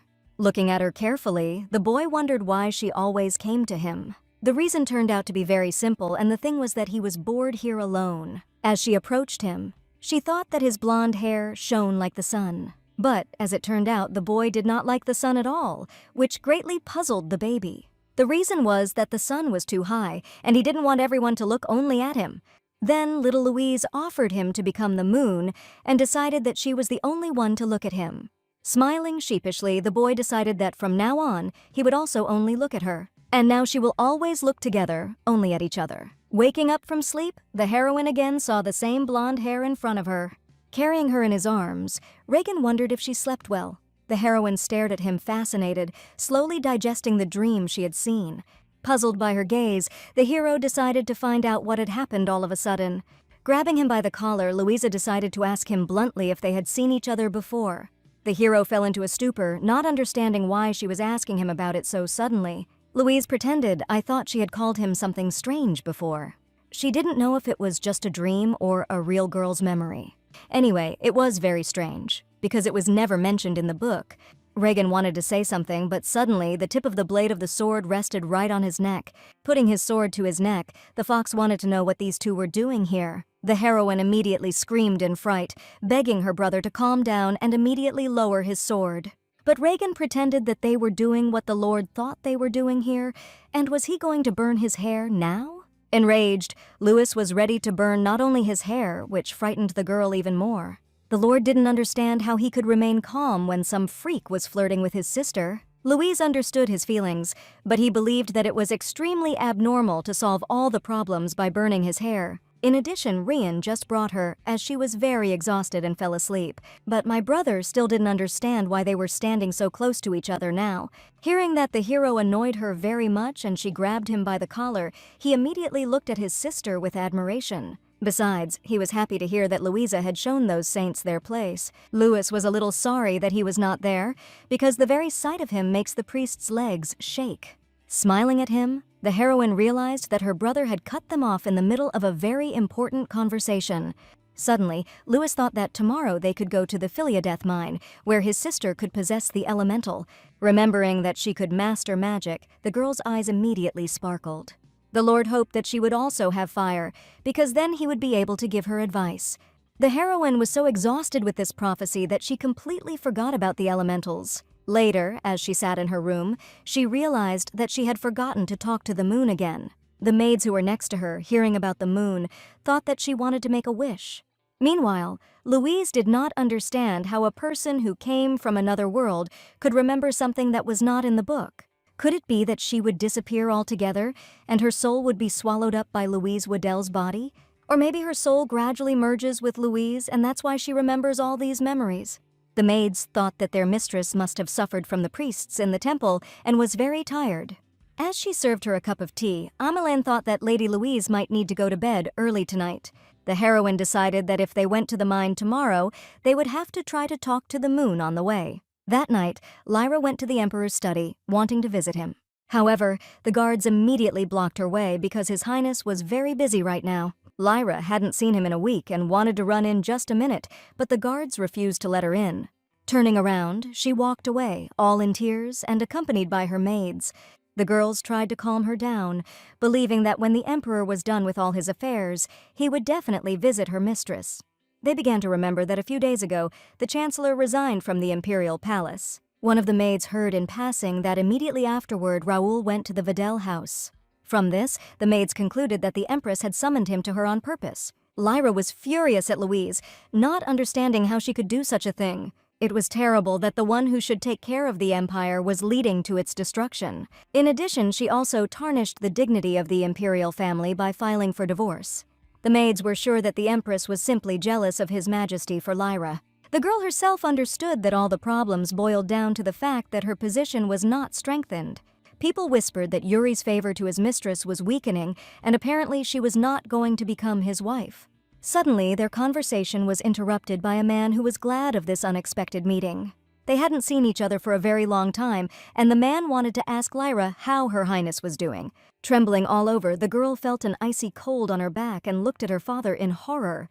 The man waited for a long time near the entrance, after which, nevertheless, he decided to enter to see his daughter. He hoped that she was doing well, and Lyra tried to mumble that she was fine. However, the man was not sure about this, because he had already heard that the Empress had filed for divorce and returned to the Videl house.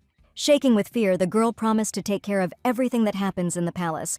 But the father did not understand how he could not worry, because this issue concerned their family. Grabbing her chin, he also didn't understand what she was doing with such a cute face. It was dangerous to remain a mistress at such a time, and if she lost the favor of the emperor, then their family would come to an end. Throwing her aside, he expected to receive good news from Her Majesty soon. After that, the man left, and as soon as he disappeared from sight, Lyra immediately collapsed to the floor, exhausted. In a state of despair and terror, she did not understand what to do now. Suddenly, one of the maids thought that the mistress now had only one way out, but she needed to strictly follow what she was about to hear in order to win back the emperor's heart and gain his mother's support. Upon hearing that she would become the most important woman in the empire, Lyra immediately perked up her ears. The next day, as Louise walked along the fossilized rocks, she wondered how long they had to go. Of course, she assumed that the path would not be easy, but the raging magma and stones around created an atmosphere of hell. Laughing lightheartedly, Louis was so mesmerizing that it puzzled the heroine. The Lord was sure that his sister already knew about their family's pact with the first elemental. The girl had read not long ago that the Videls had received the title of elemental kings. Therefore, the fire of the Videls was so powerful that it was able to consume any other flame. Regan remembered that at the dawn of time, there were two elementals, fire and ice, which were the first to appear among humans. Louis flew into a rage, as he wanted to tell everything himself, and Louise wondered, isn't it the element of ice? As it turned out, he had disappeared, so only the Videl fire element was now known as the first. But the heroine did not understand at all how he could just disappear. According to legend, both elementals lived in peace, and each ruled his part. But soon, a conflict broke out between the elementals, the cause of which was humans. The fire elemental was kind to humans and wanted to help them, while the ice elemental hated humans and wanted to exterminate them. However, Videl chose the side of the humans, and disappointed by this, the ice elemental hid itself.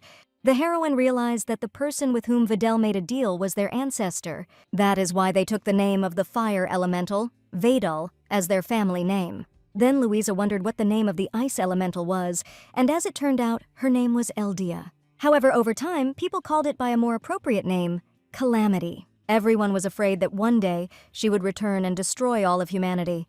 Despite the fact that the icy element seemed evil, the heroine felt inexplicable pity for it. Still, it must be excruciatingly painful to be abandoned by your only friend. The girl thought that if Videl could burn everything and Eldia could freeze, then which of them would win? Louis thought it was a very good question, but he couldn't answer it himself. In any case, these were just legends. Eldia was far away, and the Lord just wanted to show how benevolent Videl was. Therefore, the brother wanted his sister to be like a fire elemental, to behave proudly and confidently. According to him, she realized that she needed to do all sorts of wild things and turn everything upside down.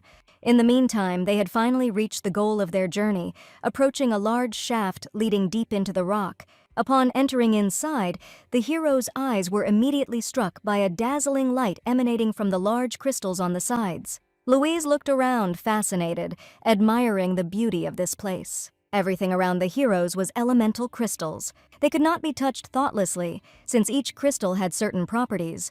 Taking a small red stone, Louis placed it in his sister's hands, closing her fingers. As it turned out, the crystals chose their own owner, and if he understands that the person is suitable for him, he will make himself felt. The girl did not understand how this would happen. Could it be that it would just suddenly catch fire? But everything was simpler, and the stone had to merge with the body of the heroine, so it was impossible to touch everything. And since Louise was the heiress of the Videl blood, her bond with the crystals is twice as strong as that of the others. However, no matter how long she continued to hold the stone in her hands, nothing happened. Looking at her in bewilderment, the Lord was shocked and believed that this simply could not be.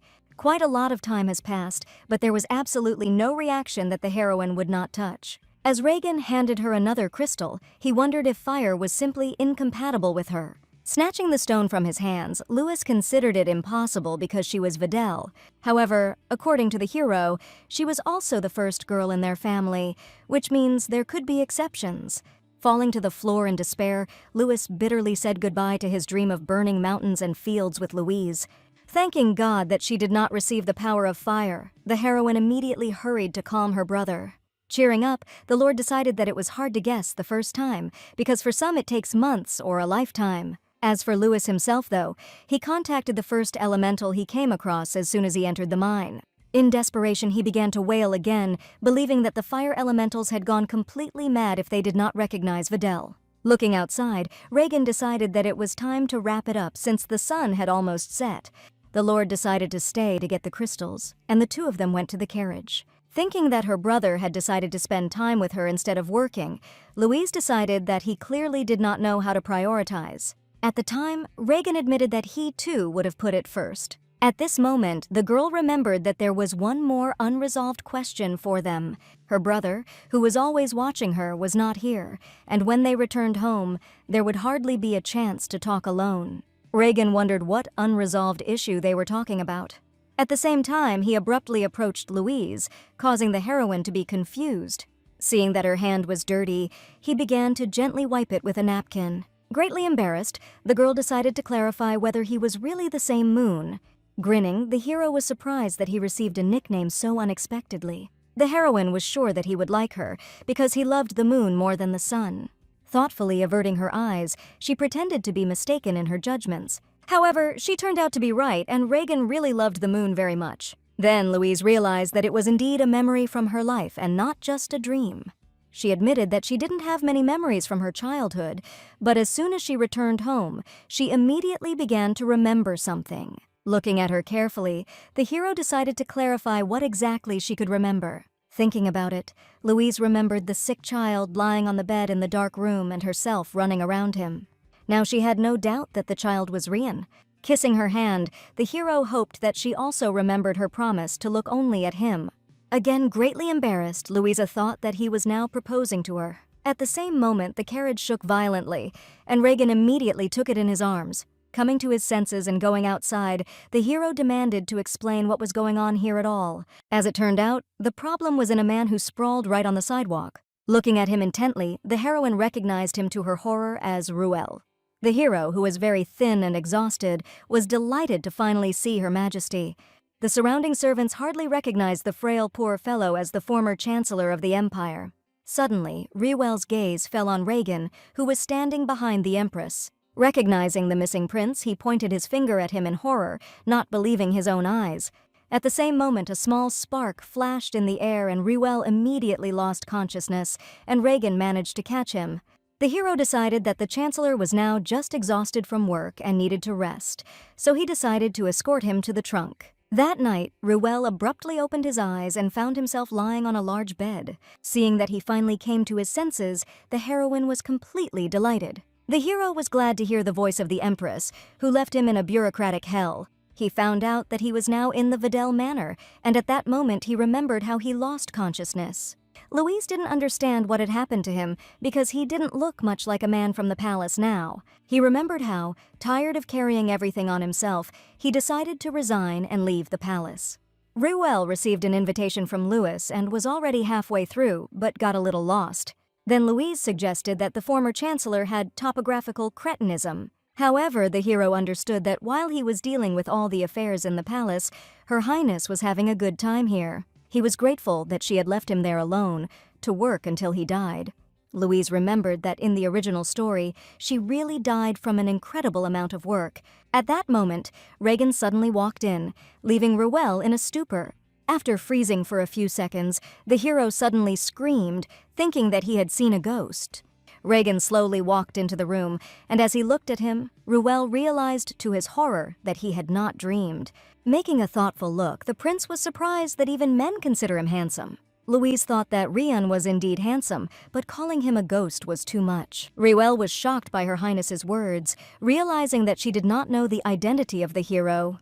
Wanting to tell everything, a barely noticeable lightning flashed in the air again, and the former chancellor's mouth slammed shut. Reagan pretended that Ruel was speechless from fatigue, which was commonplace. Therefore, the former chancellor may not be able to talk for a while, which is why Louise was stunned. Hearing him ask her to go get the doctor and leave them alone, Ruel broke out in a cold sweat. He tried to stop the girl with gestures, but the prince covered him with his body. As soon as the door closed, he turned to the hero, speechless with fear, wanting to talk to him. Meanwhile, Lyra was rushing around near the Emperor's office, not understanding what she was doing. The guards were already annoyed by the fact that she had been tossing from side to side for 3 hours straight. The maid wanted her to be braver because His Majesty would surely understand her. At the same moment, the doors abruptly opened and Yuri came out into the corridor, accompanied by ministers. They persuaded him not to go to the Vadel Manor because it could be dangerous. However, Louise continued not to respond to his letters, and he could no longer endure wanting to speak to her personally. He believed that nothing would work without the Empress, because the Empire and the imperial family were in complete disarray. And if he had known right away that this would happen, he would have paid more attention to the heroine. Suddenly, Lyra appeared in front of him, greatly surprising Yuri with her appearance and wanting to talk to him. He did not understand what she was doing here because Lyra knew that he was busy. If she wanted to say something, she could convey it through the servants, but the girl decided that it was too important. Looking into his eyes with a smile, the girl admitted that they would soon have a child. Gloomy in an instant, the Emperor stared at her in shock, realizing what he had heard. Meanwhile, with a snap of his fingers, Reagan removed the zipper from Ruel's mouth, restoring his ability to speak. The hero was immediately finally convinced that in front of him was the missing crown prince, Reagan Klaus Owen. The prince was glad to see his old friend again, after a long separation. But Ruel did not share this joy, considering the hero an arrogant idiot. Grabbing him by the collar, the former chancellor did not understand how Reagan could do this to him. Forever in the past, Ruel had bet his whole life on him, and he suddenly disappeared. Reagan understood that the hero might have had an extremely difficult time and sympathized with him. According to Raoul, the prince was in charge of his life because of him, the hero's mind and body were in complete disarray. At that moment, the door behind them swung open and Louise, Louis, and the butler walked in. Holding the prince by the collar, Ruel and Reagan looked as if something was going on between them. Those who entered were greatly puzzled, thinking that their joint idyll had been disturbed. Trying to push Ruel away from him, the hero tried to explain that they all thought the wrong thing. But Louise was sure that she understood everything correctly, after which she turned around and began to leave. The butler and Louis hurried after her, and the maids behind them giggled softly. After the door closed, Reagan stood for a while as if rooted to the ground. After that, he collapsed on the bed in despair, not understanding what to do with all this now. Ruel was furious that the prince was worried about the lady while he was going mad that his dead friend was alive. The hero did not understand what Reagan was doing all this time and how he survived after that accident 10 years ago. First of all, the prince did not consider it an accident because someone deliberately tried to kill him. That day, he received a letter from his father, who wanted to talk to him one last time and immediately went to see him. But on the way, they were attacked and there were too many mercenaries, so over time, the situation began to develop against them. After the crown prince and the knights had exhausted all their strength, the opponents used poison. Ruel wondered if His Highness remembered what kind of poison it was. Reagan remembered only that his body was as cold as ice and his tongue was petrified, making it difficult to speak. The body became hard as a stone, and although he and the knights were conscious, no one could move. They were thrown into a wagon to be taken somewhere, but there was an accident and the carriage fell off a cliff. Fortunately, it happened not far from the Vadel estate, and soon the Duke and his retinue found him. The only thing that Ruel didn't understand about this situation was how the prince was able to survive after falling off a cliff. As it turned out, the mercenaries wrapped his body well, because although he was paralyzed, his magic remained with him. It only meant that the assassins were well aware of who the prince was. And also, they knew about his magical ability to control lightning. Lightning itself was a rare ability, and Reagan had just manifested it, so very few people knew about it. And this means that the death of the crown prince was beneficial to someone, directly from the imperial family. Reagan was sure that the mother of the current emperor, Marilyn, was involved in the assassination attempt. After listening to his story, Ruel understood why the hero had not returned to the palace all this time. However, this was not the only reason, because the consequences of the poison were incredibly severe. The poison was so strong that it took a long time before it was possible to neutralize it and restore the prince. Ruel didn't understand why the Videls had helped him when they had to get something out of it too. The Duke planned to use Reagan to abdicate Louise. Shocked by what he heard, he realized that they wanted to make a new emperor out of the prince. The reason was that if the emperor changed, he would be able to get his daughter back. Ruel thought that if he was talking about a prince born to the empress, there should be no problem. The nobles will not object either, especially if they know that the Videls are behind the return of the crown prince. The former chancellor was shocked that the Duke had been planning to succeed the emperor for more than a decade for the sake of his daughter. Such a phenomenon was in the spirit of the Wadels. Besides, everything looked good, despite the fact that this is a betrayal of the current crown. And we are talking about the return of the legitimate prince to his throne, which in the eyes of the public will be fair. However, Ruel wondered why Reagan would go along with the Duke's plans, knowing that he had saved him to use him. As it turned out, he is waiting for Louise's divorce because even after becoming emperor, he will not be able to marry a married woman. Looking at him in amazement, Ruel realized that the hero had been planning this for years. Later, while eating at the table, Louise noticed Ruel's strange appearance and thought that he was hiding something. When she heard that he didn't know anything, she wondered what exactly he didn't know. The hero wondered if the Videls knew that the Mad Prince was hunting for Louise. At this time, Reagan was eating with a straight face, which puzzled Ruel even more. Suddenly, Amelin ran into the dining room carrying another letter from the imperial palace. It said that his mistress had become pregnant by His Majesty, and they invited Louise to Lyra's coronation as a wife. The heroine was shocked by what she heard, realizing that this simply could not be. Meanwhile, the emperor furiously threw open the doors leading to his mother's room. Calmly drinking tea, she did not understand what had brought His Highness here. Yuri wanted her to stop pretending that she didn't know anything, because he was not in the mood right now. Then she wondered how many times she had told the emperor that he should not lose his temper. Yuri was angry at her for sending a letter to Louise without him knowing. She did not see anything unusual in crowning the mother of the heir, and the empress was obliged to be present at this. What upset the emperor, however, was that she had sent the letter on his behalf. At this point, Marilyn seemed to be afraid that Louise would turn her back on him completely. His mother did not understand his excitement, because he did not marry a girl out of great love. Looking away, Yuri thought that affection might emerge over time. Laughing at his words, his mother was calm because she had foreseen this and could not miss the opportunity given by Lyra. Horrified and confused by her words, the emperor did not understand what his mother was up to.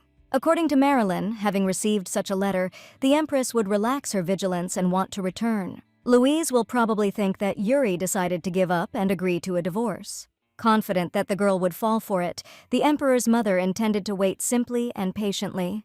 Later, she learned from a personal maid that there were doubts about Lyra's pregnancy. Meanwhile, immediately after reading the letter, the heroine realized that it was sent by Marilyn. It was obvious that she would hardly participate in Lyra's pregnancy. And surely she thought that when she received the letter, the empress would immediately run to demand a divorce. Besides, considering that she had intercepted Louise's letters before, it must have been the work of the emperor's mother. Surprised by what was said, Louis decided that then it would be better to just ignore this letter and not go anywhere. Her brother was horrified, because she knew about the trap in advance, but the girl wanted to solve this issue as soon as possible. She couldn't just sit still for eternity doing nothing. Due to the absence of the empress, chaos will begin in the palace, which will soon affect the lives of the townspeople. And when that happens, they will blame Louise for abandoning the empire and leaving. Initially, it was assumed that Lyra would become pregnant after Louise's coming-of-age ceremony, but it was still 2 months away, and it was very different from the original story. The pregnancy could be real, but if Lyra is lying, then this can interfere with the heroine's plans. The Duke was categorically against it because they were finally together and he was very worried. Moving closer to him and making a pretty face, Louise thought that she was not alone now, and besides, she herself had become different. The father immediately shed tears from the incredible charm of his daughter, covering his face with his hand. Reagan was also opposed to sending her there alone and decided that he would go with her. But the Duke, Louis, and Reuel simultaneously opposed his departure. Remembering that he had been there recently, the Lord volunteered to go with her, but the Duke was against it. He reminded his son that Toll had threatened the Emperor during his last trip. Therefore, Louister decided to go himself, but everyone was against it, since his status did not allow him to just go. That was the last option, and the three of them stared at the puzzled Reuel. The hero decided to oppose his trip himself because he had recently resigned and left the palace. Looking at him attentively, Luisha suddenly had a wonderful idea. With a sly smile, she wondered if Reuel would want to get a job at the palace again. A few minutes later, Louis and Reagan forced him to sign an application to become the heroine's lover. Watching the process and the hysteria of the hero, the girl thought that life was probably hard for them. Later, escorting her to the carriage, Reagan resented her not accepting his application. But if it weren't so important, Louise wouldn't want to make such a scene in front of the Chancellor either. After all, she did not like the way he shouted himself like a genius and constantly grumbled. Suddenly she realized that she was trying to console the hero, and perhaps it was because of that dream. Smiling, Reagan wondered if the heroine had to choose between them. Who would she choose? Running her hand through her hair, Louisa thought that Mr. Moon was out of competition. At that moment, the hero looked at her in such a way that steam immediately poured out of the girl. Delighted with her answer, he decided to leave everything as it was, and the heroine thought that it was time for them to hurry. She understood that although it would not be for long, they would be in argument, but far from each other. And even if it was for a short time, she was sad that Rian would not be able to go with her.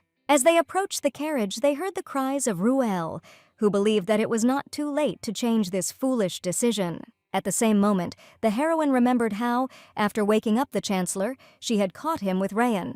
The two of them held on to each other, and the hero decided to take responsibility, but Rian considered it a simple misunderstanding. He admitted that there was someone whom he liked for a very long time, although it was not mutual love. Looking at him with a smile, the heroine knew perfectly well what he was talking about. At that moment, having stuffed poor Reuel into the carriage, Amilene began to hurry Louise to leave.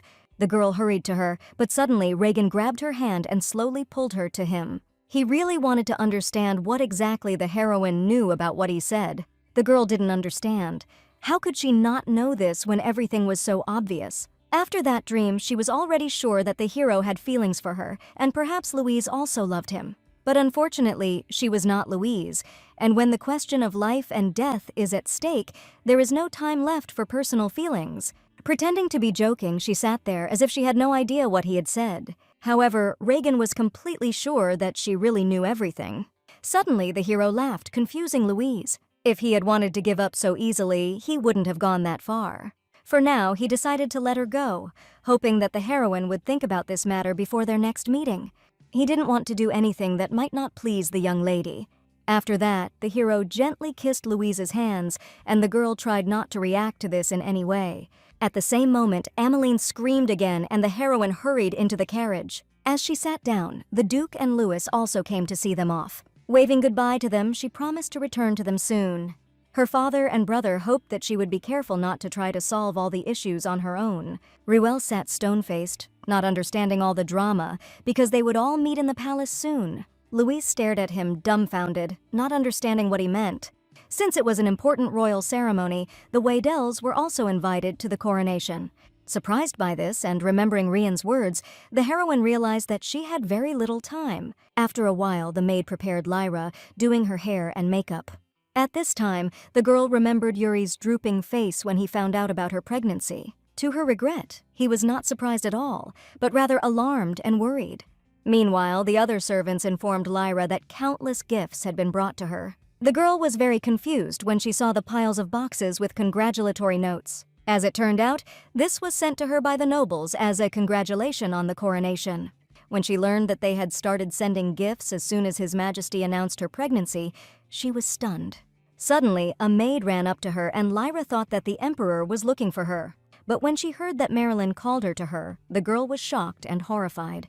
Later, looking at Lyra's confused look, the Emperor's mother thought that the tea was not to her taste. She offered her something else, but the girl refused, sitting with a face full of despair. Marilyn remembered that she drank this tea when she was carrying Yuri, because it helped with pregnancy. Lyra was grateful for the care, but the woman did not see anything special in this because they would soon become a family. After all, she would soon be the Emperor's wife, after which Marilyn covered her mouth with her hand, suppressing a laugh. She understood that she had been too harsh with the girl, and perhaps she was embarrassed. However, now, Marilyn wanted to make things right and become much closer to Lyra. The woman considered the one who carried her grandson very valuable, which made the girl very happy. At that moment, the maid announced that the Imperatriza had finally arrived at the palace. Lyra was taken aback by the surprise, and Marilyn immediately jumped up from her seat. The woman felt that the girl should also go with them to meet Her Highness. Although the Empress was younger than her, she was still the more important member of the family, and Lyra was expected to worship and follow her. Having received her consent, the woman hurried to meet Louise, but suddenly her personal maid appeared in front of her. She decided to warn her mistress that Louise was no longer the young girl they knew. However, Marilyn was completely confident in herself, believing that they had nothing to worry about. Perhaps the Empress had changed in her absence, but now the Emperor's mother had returned to the palace. She remembered how this girl had trembled in front of her for 10 years and thought that everything would be the same now. When Louise finally saw Marilyn, she immediately hurried to meet her, rejoicing at their long-awaited meeting. Looking at the confident girl, the Emperor's mother was completely confused. For a few seconds, an awkward pause hung in the air, which made the heroine feel uncomfortable. Judging by the imminent atmosphere, Louise and Marilyn did not have such a warm relationship as she imagined. Then the girl pretended that she was just a little worried about what she saw the Emperor's mother after so much time. Marilyn was glad to see her back and wanted to apologize for her son, who was bothering Louise in her absence. In response, the girl thought that if the Emperor's mother had been around then, she would definitely have reined him in. And also, Louise was sure that this time Marilyn would certainly be on her side. The woman in response forced a smile on herself, pursing her lips tightly and looking attentively at the heroine. Louise continued to rejoice that the Emperor's mother would definitely help her, and Marilyn did not like that others heard this. She invited the Empress to go into the house and have a private heart-to-heart talk. Having agreed, the heroine realized that his letter was really a bait, and she did not intend to give a divorce. Glancing at Lady Lyra, Louisa was very glad to see them, for they had not seen each other for so long. The heroine did not know whether she should call the girl an empress, and Lyra, meanwhile, was afraid to look up at her. Louise heartily congratulated her on the latest news and believed that it was a great stroke of luck for the Empire. Marilyn was delighted that they got along so well and hoped that in the future it would be so. Looking at her, Louise saw no point in thinking about it because very soon they would become strangers. Having received such an answer, the woman could not hold back her emotions and stared at the heroine in shock. Suddenly, Louisa remembered that she had completely forgotten to introduce someone to them. At that moment, gathering all his will into a fist, Ruel resolutely stepped out of the carriage. The ministers were overjoyed, thinking that the Empress had persuaded him to return and help them. Grinning ironically, the heroine thought that they were dreaming too much. Putting her arm around Ruel, she happily introduced one of her lovers, about whom she had spoken so much. Seeing the confusion in the eyes of the ministers, she decided that perhaps she should tell about how they met. For Marilyn, it turned out to be a blow from the back, and she froze in place like a statue. Louise was glad she had chosen Ruel, because if it had been someone else, a woman or someone else could have intervened. But they could not just kill such an important person for the Empire as Ruel, although the heroine was a little doubtful about this. After a while, sitting in Louise's room, the hero believed that he had never faced such humiliation in his life. Judging by his appearance, it seemed to the maids that he was about to die. Deciding to stop the jokes, the girl admitted that in fact it was all a disguise. The maids were very happy to hear this because for a second they thought that the mistress had really gone mad. The hero sat in complete bewilderment and did not understand whether he really needed to be here. However, Louise believed that as her lover, he should have been here, but she had no intention of laying a finger on him.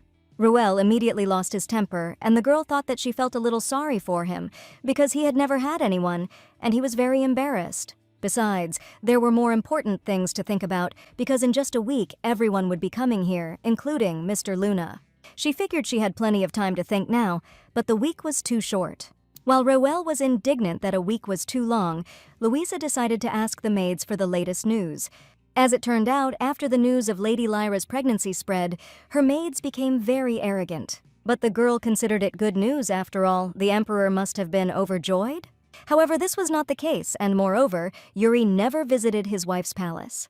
The maids did not remember at all whether the emperor had called her anywhere, except for Marilyn, who had met her. Louise was sure that it was a matter of the large amount of work that had fallen on him after her and the Chancellor's departure. At the same moment, another maid burst in, announcing His Majesty's arrival. A few seconds later, the Emperor personally entered her room, greeting Louise tearfully. Realizing that they had not seen each other for a long time, the heroine decided, for the sake of decency, to clarify how he lived. She knew that things weren't all that great and didn't understand what had brought him here. Yuri was at a loss, because he ran here as soon as he learned about her arrival. Deciding to clarify the rumors that she had come with the Chancellor behind Louise's back, he suddenly saw Ruel. From surprise, the Emperor lost his balance and could barely stand on his feet, not understanding what was happening. The heroine in response decided that it is never possible to say what can happen between a man and a woman. They had only recently developed feelings for each other when they met at the Vidal estate. In addition, the girl wanted to sincerely congratulate Yuri on the fact that he will soon become a father. After all, there is nothing better than having a child from a loved one. Ruel wondered why His Highness was so pale, but Louise pretended not to know. He has never visited Lyra's palace even after learning about her pregnancy, and does not get out of his office. Making a pitying look, the heroine wondered if there was something wrong with the Emperor. At the same moment, he abruptly got down on one knee, confusing the girl and the former Chancellor. All he wanted now was for her to listen to him, which puzzled Louise even more. Then the heroine decided to immediately clarify that if it was about divorce, then they had nothing more to talk about. But the matter turned out to be completely different. Yuri gradually began to go crazy from the fact that he could not share it with anyone. Louise was ready to listen to him, but she was embarrassed by the fact that he was on his knees. Deciding to sit down at a table with him, she asked everyone else, including Ruel, to step away for a while. But the hero began to resist, because he was strictly forbidden to leave Louise alone with the Emperor. The heroine immediately assumed that the order was given by her father or brother, but it turned out to be someone, even more insane. However, even so, Louise understood that she should at least listen to Yuri and decided that the hero could at least step aside. In the end, Ruel and the maids stood a few meters away from them, watching the situation closely. Louise thought that the Emperor wanted to talk about becoming a father in the future, because it must worry him. However, this was not entirely true, and as far as Yuri knew, something did not add up. Then the heroine decided that he had already regretted his relationship with Lyra, which was disgusting of him. But even here she did not guess, because it was strange that the mistress became pregnant at all. Gathering all his will into a fist, the Emperor admitted that all this time he had been taking special drugs. Thanks to them, His Majesty cannot have children, which is why Louise was stunned. She didn't understand why he was doing this. Was it definitely not out of guilt or respect for her? The reason turned out to be that the Emperor never wanted to have children with Lyra. The girl was very surprised to hear this because she was sure that he was head over heels in love with his mistress. However, Yuri did not want to have children from a concubine, as he knew very well how dreary such a life was. Louise remembered that he himself could not have become emperor until tragedy happened to the first prince. But even now, many nobles still disliked Yuri, due to the fact that he was the child of a concubine. Therefore, he took drugs, not wanting to create problems, at least until the ceremony of the heroine's coming of age. Louise was curious to know that he was not as brainless as she had originally imagined. Therefore, in the original, Lyra became pregnant only after the Empress's coming-of-age ceremony. Since they planned to keep the helpless Louise locked up, it didn't matter at all that the child was from a concubine. In this case, how could Lyra's current pregnancy be explained? As an option, she decided to check with Yuri if his mistress could be pregnant from another man. The Emperor completely ruled out such a possibility because Lyra never left her palace. But the girl understood that the palace had its own small world, and something could happen without the knowledge of His Highness. Yuri continued to deny this, and then all that remained was that Lyra was simply lying. In addition, she did not know exactly about the drugs, since Yuri never told anyone about them. Also, the Emperor's mother, according to the heroine, was also not aware of them. However, when she heard that it was Marilyn who offered her son to take them, the girl was shocked. After talking, she went to her palace, walking along the garden and thinking about what she had heard. Louise was already tired, but now it seemed that the situation had become even more complicated. Everything would have been much easier if Marilyn and Lyra had not pulled off this shenanigans to provoke her. After all, the Emperor's mother probably knew that Lyra lied, but kept silent in order to disrupt Louise's divorce. And if Lyra's false pregnancy and her ascension to the status of Empress fail, this will be the end of the heroine's beautiful departure. Therefore, Louise was determined to prevent this at all costs. Suddenly, she heard the voice of Lyra to the side, who was greeting the mistress accompanied by her maids. Regretting that she had left the palace today, she greeted him back. Lyra wasn't sure if she should ask, but she wanted to know why the Empress had returned to the palace. Because of this, the girl felt confused, because the mistress was going to divorce Yuri. The heroine would have done it with great joy, but the Emperor would not give her a divorce. Lyra's maids felt that the Empress's behavior was too disrespectful to the future Empress. Louise's maids wanted to stand up for the mistress, but she suddenly stopped them with a gesture. The heroine did not want to arrange a showdown, as she was very tired and just wanted to return. After that, she proudly turned around and headed towards her palace, and her maids followed her. At some point, Louise turned around and looked at Lyra carefully, realizing that she was just pretending. The heroine knew that soon the girl would become an empress, and then she would address her accordingly. Smiling shyly, Lyra was glad to hear this, and then the heroine decided that she should also stop as soon as possible. Louise's maids were worried that such words might lead to misunderstandings, but in their mistress's opinion, everything was very clear. Lyra pretended not to understand anything, and then Louise decided that since she was pretending to be a know-nothing, there was nothing she could do. Still, the girl needed to remember that if she decided to move on, she might never come back. Lyra continued to pretend that she did not understand anything and assumed that the Empress was jealous of her. Louise was very surprised that such a thought could have occurred to her at all. In fact, she was sorry that Lyra was so desperate that she did this, so the heroine gave her some advice. However, since the girl did not want to listen to her, there was no other choice, and Louise warned her.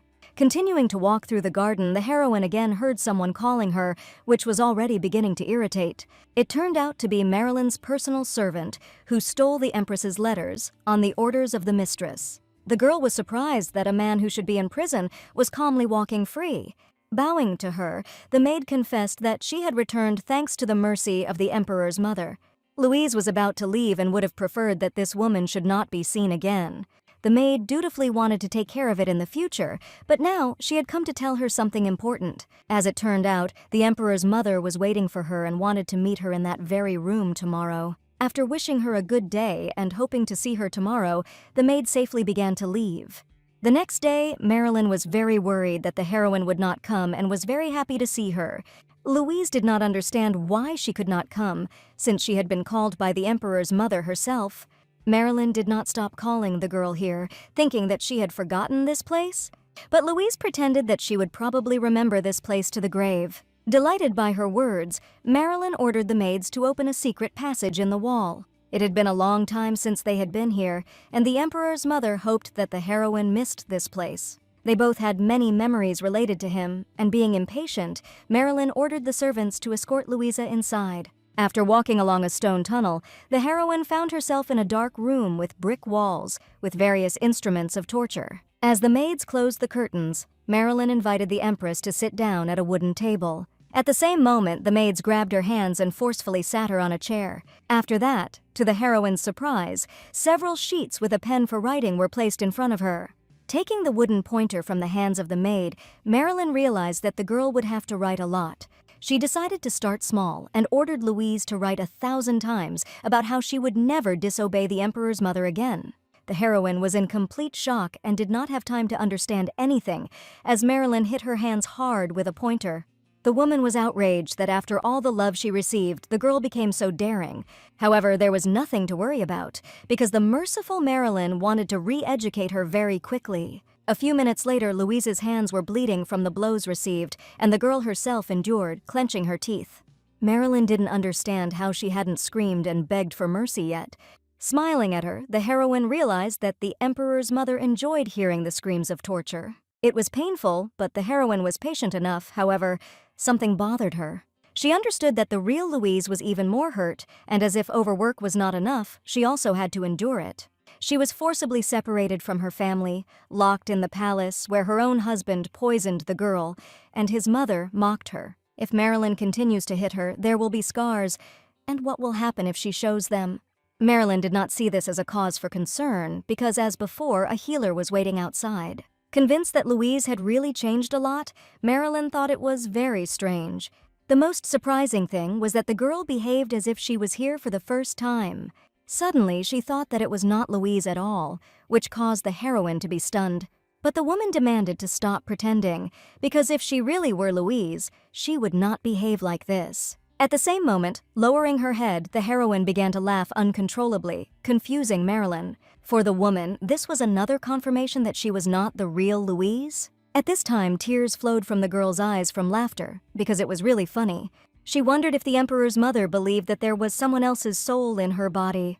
The woman was furious, believing that the heroine was trying to deceive her. However, Louise pretended not to understand how Marilyn's own words could turn out to be untrue. Putting her hand on her heart, the heroine admitted that she was not actually Louise. She just woke up one day and found herself in this girl's body. She hoped that the Emperor's mother would find this story interesting enough. Marilyn stood there gritting her teeth with anger and could not say anything in response. Louise knew that it must have been really hard to believe what she was saying. The maids, who were shocked by what was happening, looked at the mistress in bewilderment. This infuriated Marilyn even more, because did everyone really think that she had moved her head? The girls began to calm her down, because it was necessary to complete the education of the Empress for today. According to Marilyn's personal servant, the only one who went mad was the Empress herself. Getting up from her chair laughing, the heroine thought it was true because no one had heard the latest rumors. Louise thought that everyone had long known how the Empress had suddenly gone mad. Marilyn was at a complete loss, looking at her with fear and not understanding anything. Holding the curtains with her hands, Louise decided to clearly demonstrate how crazy she was. Abruptly pulling back the curtains, she let a bright ray of sunlight into the room, blinding everyone present. Shielding her hand from the light, Marilyn was confused and did not understand what the Empress was doing. Smiling goodbye, the heroine opened the window and, to the horror of others, jumped on the windowsill. Louise was sure that everyone would be very surprised to learn how Marilyn had mocked the Empress. Thinking that the girl was going to call for help, the woman only grinned because no one would hear her. Louise herself understood this, and besides, if she was heard, the priest would have time to heal her before the people came. The more she thought about it, the more insignificant her whole plan seemed. Therefore, the girl decided to cheat a little because it was not in vain that she had prepared. If the Empress jumped down now, then Marilyn would surely find herself in a rather difficult situation. At the same second, the heroine pushed off with her legs and flew down, straight into a small pond. Looking outside, Marilyn and the maids saw a small crowd of servants and knights, along with Ruel. The hero immediately rushed to the pond, intending to save Louise and pull her ashore. Marilyn looked at him in fright, not understanding where the Chancellor had come from. Meanwhile, having plunged into the pond, the girl began to rapidly go to the bottom, not understanding why this was happening. Louise had prepared witnesses in advance, so that when she fell into the water, they would immediately rush to save her. Then, with tears in her eyes, she would reveal to them all the atrocities of the Emperor's mother. However, she did not think at all that her clothes would be so heavy. Quickly sinking to the bottom, she was shocked that she managed to drown in order not to die at work. Thoughts hovered in his head about failed opportunities, as well as the fact that the girl had never kissed before. Gradually losing consciousness, Louisa thought that she still did not even know what Mr. Luna's real name was. Suddenly, she abruptly came to her senses, sitting on the wooden floor in a bright room. Not understanding what had happened and where she was, the heroine saw a lot of shelves with books around. Clutching her head in horror, she decided that she was dead and was in paradise. However, Louise herself understood that this place could not be paradise, since there was no one here. At this moment, her attention was attracted by a book standing on one of the shelves, from which a strange glow emanated. Just as she was about to take it, she suddenly heard that she shouldn't touch the things on the shelf so carelessly. Seeing a young girl with golden hair sitting on the stairs at the top, the heroine did not understand who she was. Realizing that she saw Louise, the stranger immediately jumped down and happily began to greet her. She began to hug the heroine, who was confused and wondered how the girl knew her. The stranger was disappointed that Louise did not recognize her because they had met not so long ago. At the same moment, the heroine saw a strange resemblance to the statue she had seen in the temple. Coming into a state of shock, she suddenly realized that the goddess Belot was now standing in front of her. Relieved that she finally recognized her, Belot gladly introduced her to her kingdom in which they were. First of all, the goddess decided to invite the heroine to the table and talk over a cup of tea. At the same time, she snapped her fingers and a table with a sideboard appeared in front of them. When they sat down at it, the magic kettle began to pour tea itself. The plates began to fill with sweets. Everything that was happening seemed to the heroine very timely, because she just wanted to complain to God. She knew that perhaps her words sounded rude, but Louise was extremely unhappy with the current situation. Ever since she had come to this world, she had been cursing the gods constantly, and now she had a chance to talk to them. The heroine wanted to know what was happening to her, as well as who and why sent her to this world. Taking a sip and looking at her with a smile, Belot didn't know what she was talking about. The heroine admitted that she was actually from another world, but then woke up in this body. And now she has become the main character of the novel, which made the goddess laugh very much. Belot decided to clarify if the girl was really from another world, and this place was just part of the novel. Having received consent, the goddess wondered if Louise was sure of this. Louisa nodded uncertainly, and then Belot wanted to know what the book was called. To her surprise, the girl could not remember this, because she began to read it without looking at the cover. Then the goddess decided to find out what the heroine's name was in her past life. As she began to introduce herself confidently, Louise suddenly stopped and was stunned. Clutching her head, she tried with all her might unsuccessfully to remember her name. To her horror, she realized that she hadn't tried to remember her real name since she got here. Looking at her intently with a smile, the goddess didn't understand if there was some kind of problem.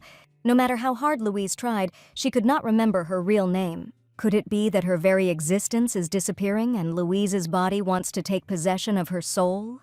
And if this is the case, will the real one really disappear completely? Unable to hold back any longer, the goddess suddenly laughed, confusing the girl. Louise was outraged because her head was splitting from trying to remember her name, and then Belot was making fun of her. Wouldn't it be better if, as a goddess, Belot helped her return to her world? When she learned that she was not capable of such a thing, the heroine pouted even more, because then why ask? The goddess thought that instead she could adapt to live in this world, which suited her very well. Belot thought it was the perfect place for Louise, which puzzled her even more. Then the heroine wondered what would happen to this world if she simply disappeared. In addition, the prophecy will soon have to be fulfilled, although now it will not be made public. But if it disappeared, then in this case a loophole appeared in the prophecy. From all this, Louise concluded that the prophecy was ambiguous, which seemed strange to her. However, as it turned out, the gods specifically gave such prophecies so that they could be understood in different ways. Otherwise, people would try to challenge their predestined fate. Then the heroine wondered, why not just keep the prophecies a secret? But even here, everything turned out to be simple, because in this way, the gods announced their existence to people. Once upon a time, there was a man who dared to resist the will of the gods and came here to change his fate. Hearing this, Louise immediately wanted to know who exactly it was. Suddenly, Belot jumped up and decided that time was flying too fast. When she learned that it was time for her to go, the heroine was completely confused. At the same time, a large hole formed under her, into which she began to fall. Louise looked at the goddess in shock, who thought that their conversation had gone on too long. Remembering something important, Belot suddenly took the girl's hand, after which she froze in the air. She wanted Louisa to say hello to that child, which made the girl take a back seat at the end. After that, the goddess let go of her hand, and the heroine began to rapidly fall into oblivion. Suddenly, she heard the tearful cries of the maids who begged the empress to wake up. Ruel, who was sitting next to him, was horrified, thinking that she could not leave them like this. Meanwhile, the Duke's carriage drove into the capital under the dumbfounded looks of others. Pulling back the curtain, Louister did not understand why there was such turmoil in the city. The Lord was also concerned about what was happening, thinking that it was the coronation ceremony of his wife. Seeing lightning in Regan's hand, Louis wanted the hero to maintain restraint, taking an example from him. But Regan considered his words ironic, because the Lord had a bright flame burning in his hand. At that moment, a servant knocked on their window, wanting to give important news. Hearing that Lady Louise was in great trouble in the palace, Regan's face contorted with rage. As it turned out, the heroine quarreled with the Dowager Empress, and then fell from the window, losing consciousness. Fortunately, there was a lake near the yard, thanks to which she remained alive and was still unconscious. At the same moment, a deafening explosion rang out, shattering the carriage and nearby buildings to pieces. Seeing that Reagan was rushing towards the palace, Louis immediately grabbed him. He desperately appealed to the hero's prudence, because if the missing prince entered the palace, a real commotion would begin. After a while, Louise finally came to her senses after seeing her maids around. The girls immediately ran to her and, as it turned out, the heroine was in her room. She urgently wanted to know what had happened to Marilyn, how many days she had been unconscious, and what the situation was at the moment. According to the maids, she had been passed out for 2 days and now she was not allowed to make sudden movements. The maids were glad to wake her up, because the doctors gave little chance since Louise's heart almost did not beat. As for Marilyn, at the moment she was locked up in the palace on suspicion of murdering the Empress. Upon hearing that Louise had lost consciousness, the Emperor flew into a rage. The heroine was surprised, thinking that this idiot could at least pretend that he was on her mother's side. Marilyn assured that she had done nothing to the Empress, but no one could confirm or deny her words. At that moment, there were high-ranking aristocrats downstairs who, seeing the wounds on Louise's hands, rebelled. As a result, Marilyn's palace was searched, as a result of which a healer was found who confessed to everything. It was possible to extract from it that the woman had been mocking the Empress for 10 years. The maids immediately apologized for not knowing of their mistress's predicament. At that moment, Ruel entered the room, leaning on one of the servants. Louise was shocked by the sight of him, as if it were not her, but he had fallen from a height into a pond. Then the hero wondered who, in the heroine's opinion, jumped into the water to save her. And if only something had gone wrong, or he hadn't had time, she would surely have been drowned. The maids remembered that it was thanks to the Chancellor, who put pressure on the aristocrats, that it was possible to quickly resolve the incident. Hearing this, Louisa thanked him from the bottom of her heart for his assistance. Ruel thought it was all right, because Louisa would pay him handsomely for it in the future. In addition, a priest was involved in this incident, which caused a storm of indignation in the temple. The aristocrats decided to postpone Marilyn's execution for a while, believing that it would be fair to hold a trial first. Louise believed that this could not be allowed because there was something more important than holding a trial of this woman. Of course, it was also important to expose Marilyn, but much more important was the unfinished divorce. The Emperor's mother was not going anywhere anyway, so the trial could wait.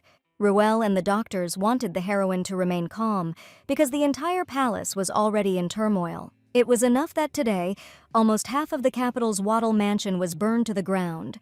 Louise then decided to go to the palace, but Ruel thought it was dangerous, and Louis was already on his way to her. Meanwhile, the Lord demanded permission from the Emperor to see his sister.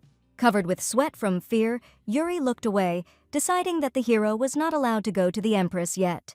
Louis then reminded him that he had recently burned down a carriage and several buildings when he found out about what had happened. At the same time, his father, unable to contain his anger, burned down a large part of their capital estate. The Emperor listened to all this, sticking his tongue deeper and could not find what to answer. Suddenly, one of the imperial servants burst in, wanting to report to His Highness about the disaster. As it turned out, the capital's merchants no longer wanted to make deliveries to the imperial palace. Hearing that all trading companies refused to cooperate, the Emperor was shocked.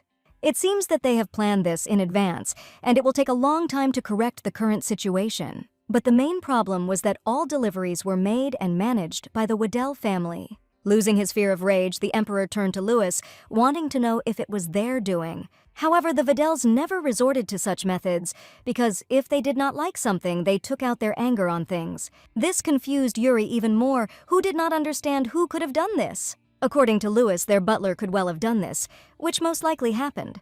The Duke probably foresaw such a confluence of circumstances, but for some reason decided not to interfere and not to prevent it. This can be regarded as the fact that the imperial family managed to turn all the Waddells against them. Hearing that they no longer intended to sit idly by, Yuri again felt the icy chill of death on his back. Suddenly the doors swung open and Louise rushed in, accompanied by the maids. Seeing her brother, as well as feeling the tense atmosphere in the air, the heroine came into a stupor. Louis immediately rushed to hug his sister, glad that she had finally woken up. The girl was sure that if she hadn't woken up, he would definitely have burned down the entire imperial palace. Her brother was very indignant at how much she had lost weight since their last meeting. He didn't understand how the people of the imperial palace could be so negligent towards their empress.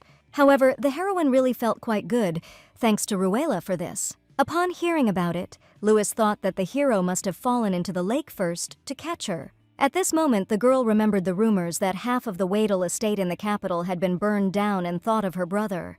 But it turned out to be the work of the Duke, who, having learned about what had happened, went off the rails with anger.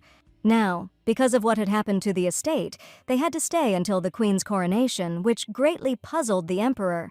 With his eyes bulging wide, Yuri did not understand how the ducal family could live in the imperial palace. Louis knew that there were many spare rooms in the Rose Palace, and the Emperor was indebted to them. Yuri was at a complete loss, realizing that this was impossible, but finding nothing in response. Then the Lord wondered if the imperial family really didn't feel sorry for them at all. The Emperor understood that their house had burned down and wanted to offer another palace in return, but not the one where Louise lived. But Louis was determined to live there, and if His Majesty wanted to, they would move into his palace. Realizing that this threatened a grandiose fire, Yuri immediately backed down. The Lord smiled good-naturedly in response, sincerely thanking the Emperor for his kindness. In addition, he understood that His Majesty had nothing to worry about, because soon everything would return to normal. After that, citing fatigue, he took his sister by the hand and began to leave the office with her. After a while sitting in a room at the Flower Palace, Louis found a letter with good wishes from their father. After the heroine woke up, she was sent many letters with sympathetic words, even by those with whom she was not acquainted. Now that Marilyn was in a difficult position, everyone believed that Louise would soon take the throne. Suddenly, Louis found another package for his sister, which Rian asked him to give him. The girl was very surprised that Mr. Luna personally sent her a gift. Opening the case, she found a necklace of unprecedented beauty in it. Looking at her carefully, Louis didn't understand why she was calling Rian Mr. Moon. The heroine decided that she did not yet know his name. She could call him whatever she wanted, especially since the moon suited him. Once the hero himself admitted that he liked the moon more than the sun. Hearing this, the Lord realized that, as the moon, Reagan needed the sun to shine, in which he saw Louise. Hugging his sister, the brother decided that even if this psycho wanted to be with her, he would not let it happen. After all, there was nothing that a loving brother could not do for his sister. At that moment, a maid came to them, who announced His Majesty's desire to meet Louise. Then the Lord wanted her to tell him to turn around and stomp back. If Yuri dared to take even a step here, Louis was ready to immediately take his sister and take her home. At this time, the cries of the Emperor were heard from the corridor, desperately calling for the heroine. Louisa thought that if anyone saw him from the outside, they would think that His Majesty had parted with his beloved. However, the brother did not see a reason to worry, since there was only one day left, and tomorrow everything would be decided. At tomorrow's coronation ceremony, something will happen that will turn everything upside down. Meanwhile, Reagan stood alone in front of the mirror, pondering the events ahead. At the same time, Lyra was in a hurry to the Rose Palace, terrifying her maids. She felt that she should greet the Empress, who had recently woken up. Most of all, her maids were worried about the fact that Louise was guarded by Louis, who was better not to be trifled with. Besides, it was clear to everyone that the Empress had made this fuss in order to attract His Majesty's attention. Lyra's maids believed that Louise was trying to postpone the coronation ceremony in this way. The girl thought that perhaps they were right, but she did not want to think badly of the Empress, who had already suffered. Suddenly, approaching Louise's room, she saw Yuri near the door, who was desperately rushing inside. The Emperor begged the young lord to allow him to see the heroine at least for a while. Seeing this scene, Lyra was stunned, and her vision blurred with shock. The Emperor did not understand what she was doing here, but the girl wanted to ask him the same thing. Calming herself, Lyra assumed that he, like her, was just worried about Her Majesty's well-being. Grabbing her hand, Yuri suddenly became serious, deciding to stop all this. The girl, in tears, tried to understand what was happening to the Emperor lately. Suddenly, she saw clearly in his eyes the feelings he seemed to have for Louise. In response, the Emperor decided to ask if she really didn't want to tell him anything. Lyra, with tears, pretended that there was nothing of the sort, but Yuri continued to insist. Then the girl screamed desperately, deciding that she really had nothing to confess to. And anyway, what was wrong with him? Moreover, she never received an answer. Did the Emperor have feelings for the Empress? After that, Yuri disgustedly threw her hand aside, deciding that he should leave. He had no desire to continue talking to her, and he wanted to be alone for a while. Later, sitting with the maids on a bench, she was sure that the Emperor was suspicious of something. The maids were sure that Lyra was mistaken, because she was extremely cautious and could not arouse suspicion. However, the girl was sure that he knew everything and believed that Yuri was probably disappointed in her. Suddenly, Marilyn's personal maid approached them, greeting Mrs. Lyra. As it turned out, she came on the orders of the Emperor's mother, who wanted to invite Lyra to her place. She decided to give the girl one secret information regarding the upcoming coronation. Lyra did not know what would happen if she refused, so she decided that it would be better to go. The maids were horrified by this decision, immediately began to dissuade the mistress. But Lyra saw no point in refusing because Marilyn was the mother of the Emperor and she was obliged to go. The next morning, Louise woke up with the thought that today was finally the day. The weather outside was as if there was someone's funeral today, and she hoped that the divorce would be successful. At that moment, the maids came to her, rejoicing at her awakening and vying with each other to offer different outfits. Louis, who came in after them, knew for sure that of the dresses they provided, only the cream one could be discarded. In addition, it was necessary to choose jewelry made of pearls, not precious stones. The maids were surprised by his knowledge, but the hero was well versed in everything about his sister. He could have done anything himself, but his sister had to outshine everyone with her beauty. After a few minutes, the maids were tirelessly admiring how beautiful Louise was in her dress. They believed that divorce was no less important than coronation, so the heroine should be in full force. Therefore, it was impossible and necessary to choose something for the dress without jewelry at all. But Louisa calmed them down, because she had already chosen a necklace for herself, given by Mr. Luna. The maids were delighted with his beauty, and the heroine, in turn, was grateful to them for their help. It seemed to the headmaid that she had seen such a necklace design several times before, but she couldn't remember. When they had finished their preparations, they hurried to the banquet hall, where guests were already waiting for Louise. As soon as she arrived, everyone around began to praise her dress incessantly. The heroine felt as if she plunged headlong into a pit with snakes. Louis, who arrived at that moment, considered this ceremony rather modest. Seeing him, the guests surrounding the Empress immediately began to disperse in different directions. The hero apologized for having to leave for a while, leaving his sister alone. Louise considered his behavior extremely strange, because Louis constantly looked around and disappeared somewhere. She wanted to get an honest answer from her brother. What exactly was he hiding from her? At this moment, the arrival of the Emperor's mother for the celebration was unexpectedly announced. The woman proudly walked down the stairs, looking as if her execution had already been cancelled. Many people thought that she had no conscience that she had come here to do something so horrible. The heroine caught her gaze, not understanding what made Marilyn feel so happy. At the same moment, the Emperor and Lyra appeared, after which the solemn ceremony began. Louise was surprised by the upset expression on Yuri's face, because this was the wedding he was waiting for. The guests whispered, believing that His Highness had married under force because Lady Lyra was pregnant. Louise understood that the atmosphere of the ceremony was very different from that described in the novel. She wondered if this was the kind of wedding Lyra had dreamed of. As the eldest member of the imperial family, Marilyn expressed a desire to bless this couple. However, there was something that she wanted to tell everyone. The woman knew that everyone present was aware of the recent event that had taken place between her and the Empress. Many must have thought that she was trying to harm the heroine, but it wasn't like that at all. The guests were outraged by her words, because there were as many as 2 witnesses against Marilyn. The woman admitted that Louise fell out of the window because of her, however, she did not push the girl. As for the wounds on Louise's hands, in Marilyn's opinion, she simply had no other choice. After all, the reason for corporal punishment was that the Empress had done something terrible. Not wanting to endure this, the heroine pretended that she had no idea what it was about. Those present immediately supported her, believing that it was Louise who was the victim in this situation. Then Marilyn decided to reveal the truth about the incident that happened with her own mouth. As everyone knew, not so long ago in the womb of the new Empress, there was the heir of the Emperor. However, a few days earlier, Lyra unexpectedly had a miscarriage. The day before Louise fell into the lake, the girl came to the Emperor's mother and confessed everything. According to her, the Empress was fully involved in the incident. Upon hearing this news, Marilyn immediately called Louise to her and scolded her severely. The woman did not understand how the heroine could call herself a person after this. Shocked by what happened, Marilyn lost her mind and resorted to corporal punishment, but Louise escaped by jumping out of the window. Those present did not believe a single word of the woman, believing that she was saying some kind of absurdity. But Marilyn did not understand, and why even then the Empress returned to the palace.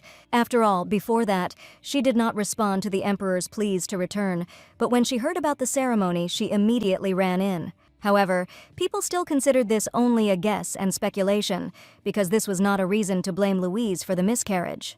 Then the woman called the servant, who, according to her, was a direct witness. Approaching her, the maid timidly admitted that during a recent meeting in the garden, Louise had warned Lyra about something. Remembering the heroine's words that there would be no way back, Marilyn saw them as just a threat. Smiling, Louise thought that perhaps that was why they said to be careful in their words. Looking at her in disgust, the woman pretended that there were rumors that the Empress had mocked Lyra. She didn't understand how cruel it would have been to bring Lyra to the point where she had lost a child. Looking at her in bewilderment, Louise decided to ask if it was really about her. Approaching her, Marilyn took her hands and wanted the heroine to finally calm down. Leaning towards her ear, the woman wondered if the girl really thought that she could defeat her. However, Louise thought so, thanks to the woman's stupid son who told her everything. Hearing that, he burst into tears and gave her about the drugs. Marilyn was stunned.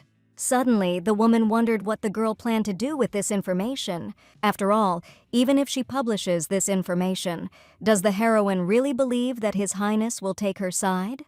Louise decided to clarify if the woman really planned to remain so vile until the very end. Suddenly, Marilyn saw a necklace around the girl's neck, which made her stupefied. At the same moment, she jumped back abruptly and ordered the Empress's immediate arrest and an investigation. Suddenly, the doors of the hall swung open, and the Duke, with the Lord and Regan in a mask, calmly went inside. Louister immediately went to his daughter, surprising the heroine with his sudden appearance. Approaching her, he ran his hand over Louise's cheek, hoping that she was all right. Marilyn was furious, not understanding what kind of irreverence the Duke was showing. However, Louister wanted to ask her the same question, because how did she allow herself to treat his daughter and the Empress like this? Suddenly, he remembered that there would be a divorce soon, and thought that this was the reason. Pretty frightened, Marilyn considered this disobedience to the imperial house. But the Duke thought that there was no need to worry in this regard, because he served the Empire a little differently. At that moment, Regan slowly approached Louise, greeting her happily. The girl was surprised by his appearance here, when suddenly, the hero offered a finger to his mouth. First of all, he had come here to get her answer to his question. Louise didn't know if this was really the right time to do it. Taking off his mask, he decided that there was no need to worry, since he would now personally protect her. Realizing that the Duke intended to take Louise away, Marilyn was beside herself with anger because it was a violation of etiquette. Walking up to her and looking straight into her eyes, Regan was glad to finally meet his mother. The woman was taken aback, not understanding how this stranger dared to address her like that. The hero was a little upset that they had already forgotten about him, believing that probably he had grown too much. Suddenly recognizing him as her son Regan, Marilyn almost fell off her feet from horror and shock. The people around also began to whisper, realizing that the missing heir was standing in front of them. Seeing so many familiar faces around him, Regan wondered how they were all doing. He wondered what his brother would say about the mess in the palace that had been made during his absence.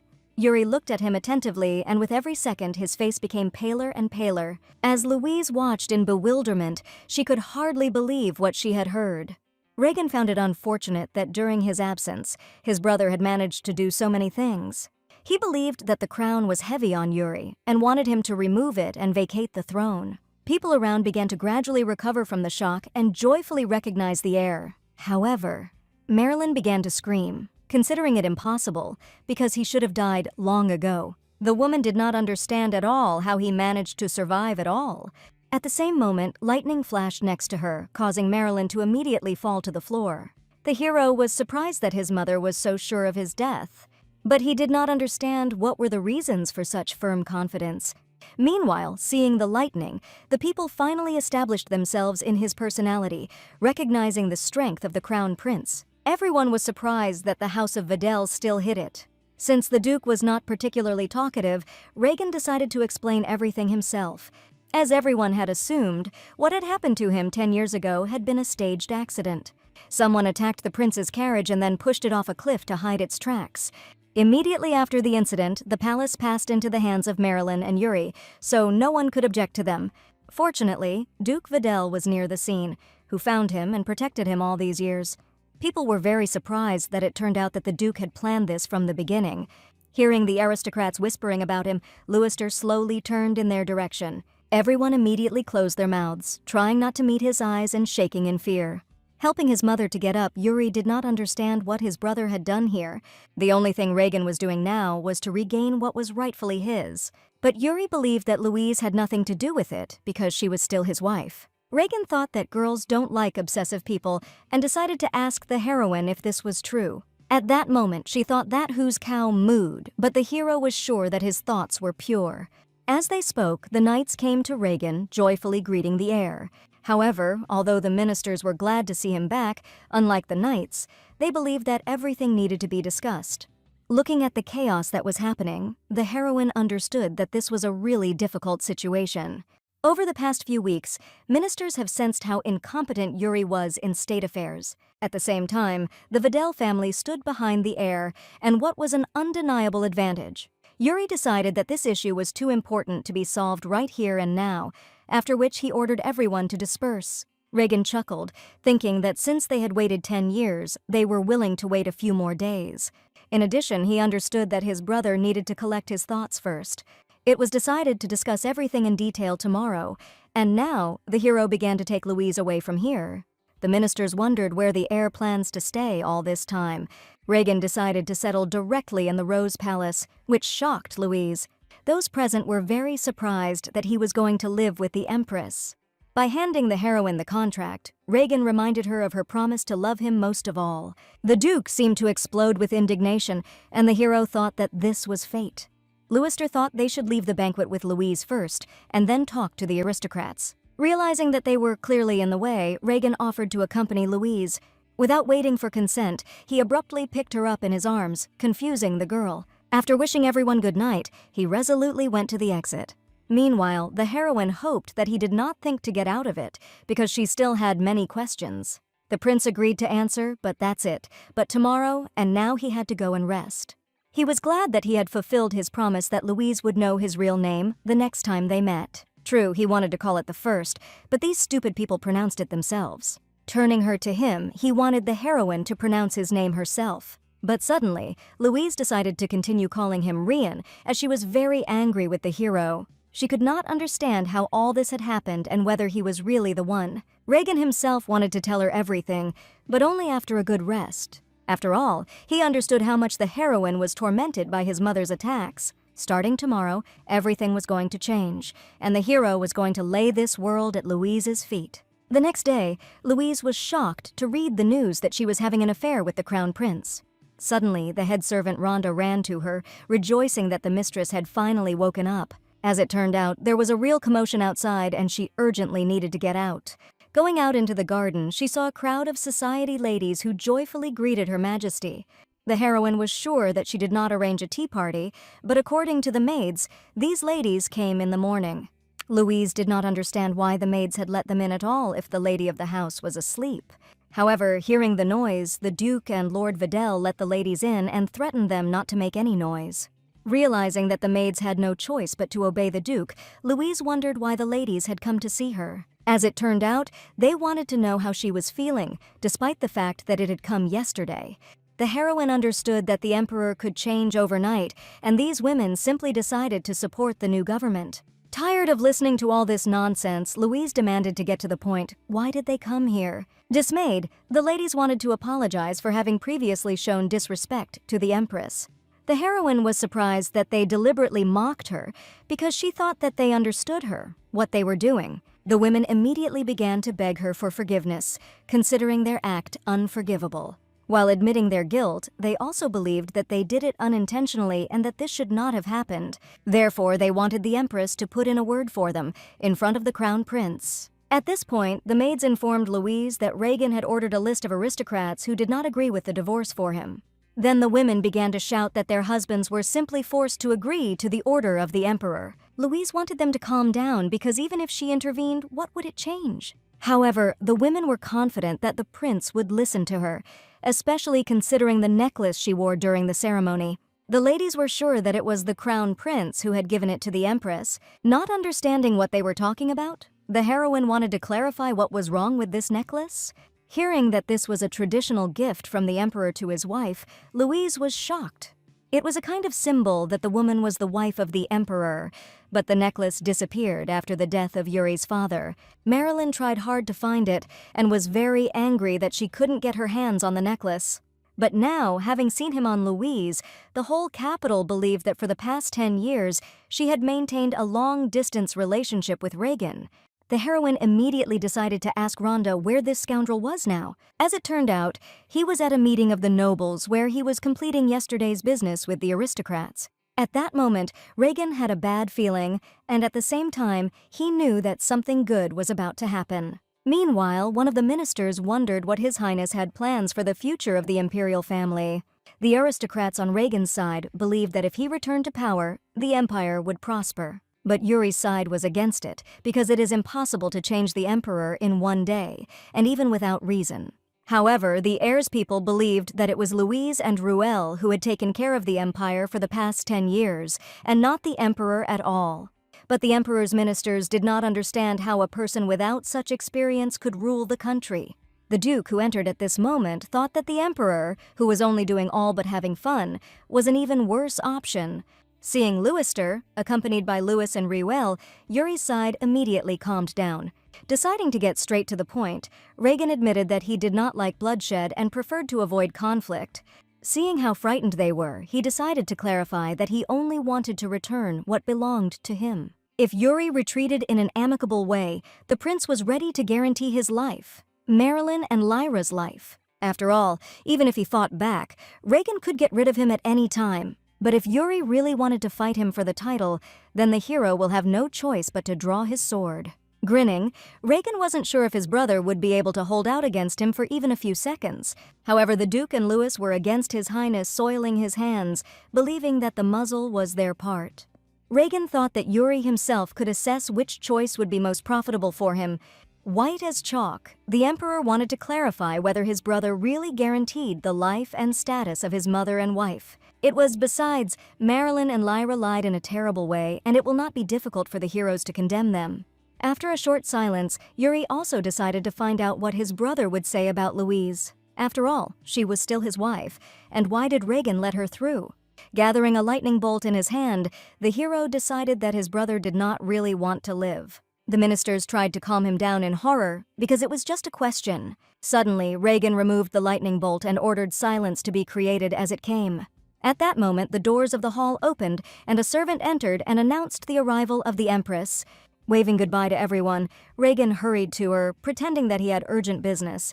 Louis was a little worried about this, believing that the hero should be torn away from his sister, but the Duke was calm. Gathering the fire in his hand, Louister did not care that he was the Emperor, and the Duke did not want to leave him alone. Meanwhile, Reagan welcomed Louise, genuinely glad to see her. The girl believed that she had not formally come to him, but to express everything. But without letting her finish, the hero immediately took Louise in a tender embrace. She did not understand what he was doing, because many servants were looking at them now. To begin with, Reagan decided to take her to his favorite place in this palace. He remembered how as a child he spent time here with his family, and when he looked at the pond, he remembered that there were golden carps. Turning to the heroine and seeing her serious look, Reagan fully admitted his guilt, and he decided to apologize to her for not telling her who he really was. Exhaling for a long time, the girl wondered if her father and brother knew about everything from the beginning. When she received an affirmative answer, she was furious, because how could she be kept in the dark? However, as it turned out, they simply did not want to involve the heroine in a coup d'etat. But Louise could not calm down, tears flowed like a stream, and the hero pressed her to him. She understood that the real Louise did not even suspect such an ending, and died, feeling lonely. Reagan was genuinely sorry, but they really didn't want to involve her in this. The girl couldn't hear it anymore, because she knew for sure that she would gladly get into this business. But the hero did not consider it something that she would cope with alone, because Marilyn would never let her go. It was for this reason that the crazy family decided to overthrow the Emperor for her. The hero intended to finally rid her of Yuri, which greatly lifted Louise's spirits. A little later, while drinking tea, she wondered if he had heard the latest news in the capital. As it turned out, Reagan was aware of everything because the news spread very quickly. The girl was a little sad that after the divorce she would go to Waddell and he would stay here.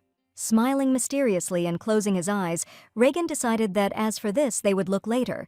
The heroine looked at him in bewilderment, not understanding what he meant. Suddenly, Reagan decided to find out when Louise would stop pretending, which puzzled her even more. At that moment, Roel suddenly came with the aristocrats, carrying a document of abdication signed by the emperor. The ministers immediately began to congratulate the hero on his return to his rightful place. Deciding not to delay the abdication and coronation ceremony, Reagan decided to arrange it tomorrow. Moreover, all the preparations for the coronation ceremony of the Empress were still in place.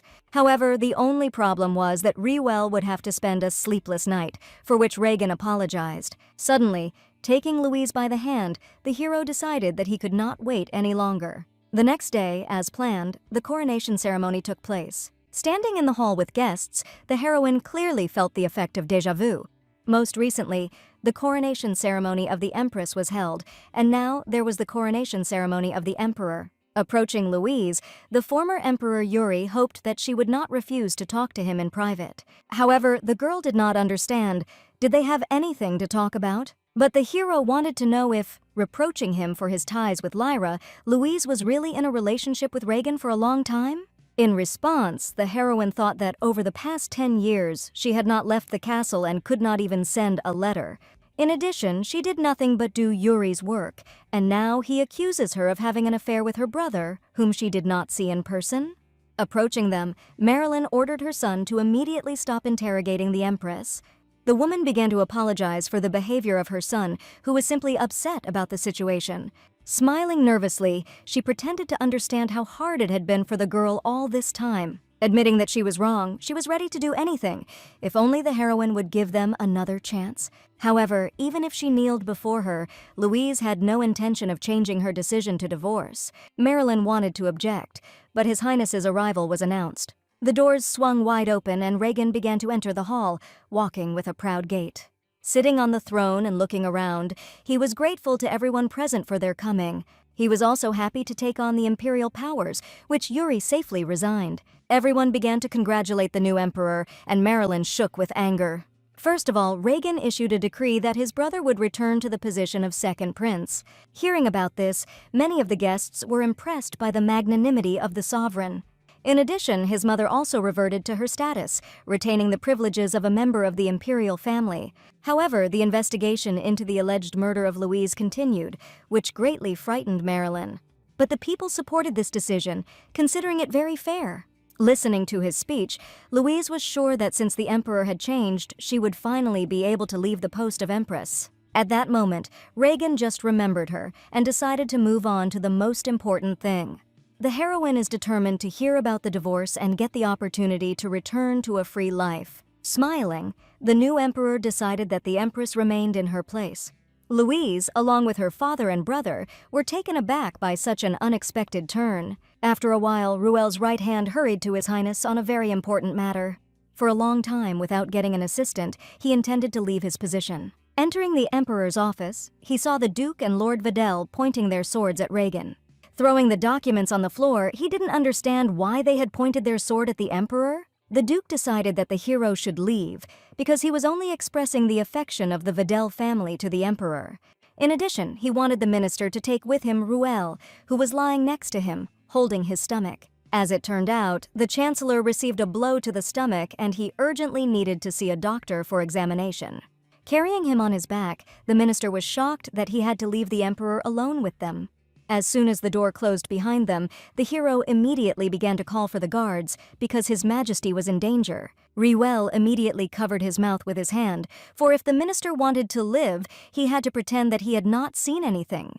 The chancellor believed that they, ordinary people, should not get into quarrels of such people so as not to get under the hot hand. And in any case, as long as there was no noise from the explosion, there was no need to worry about the emperor.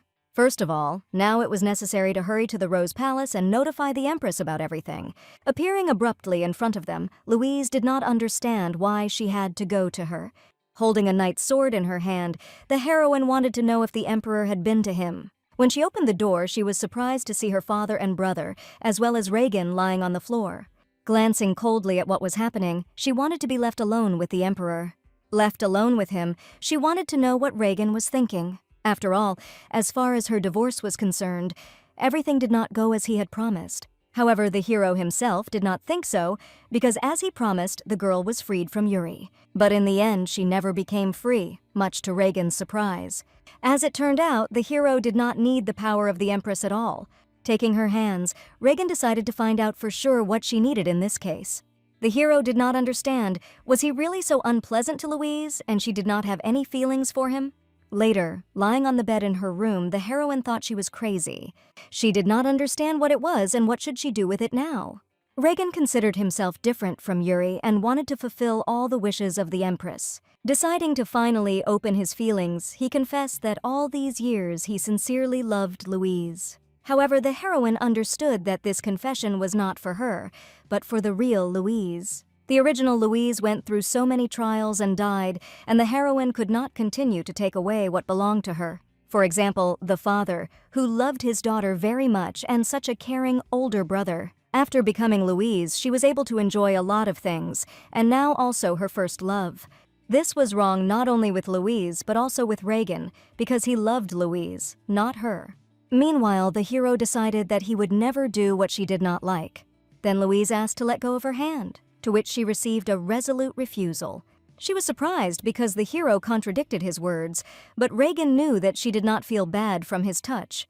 The hero was sure that, in fact, she felt the same for him as he felt for her.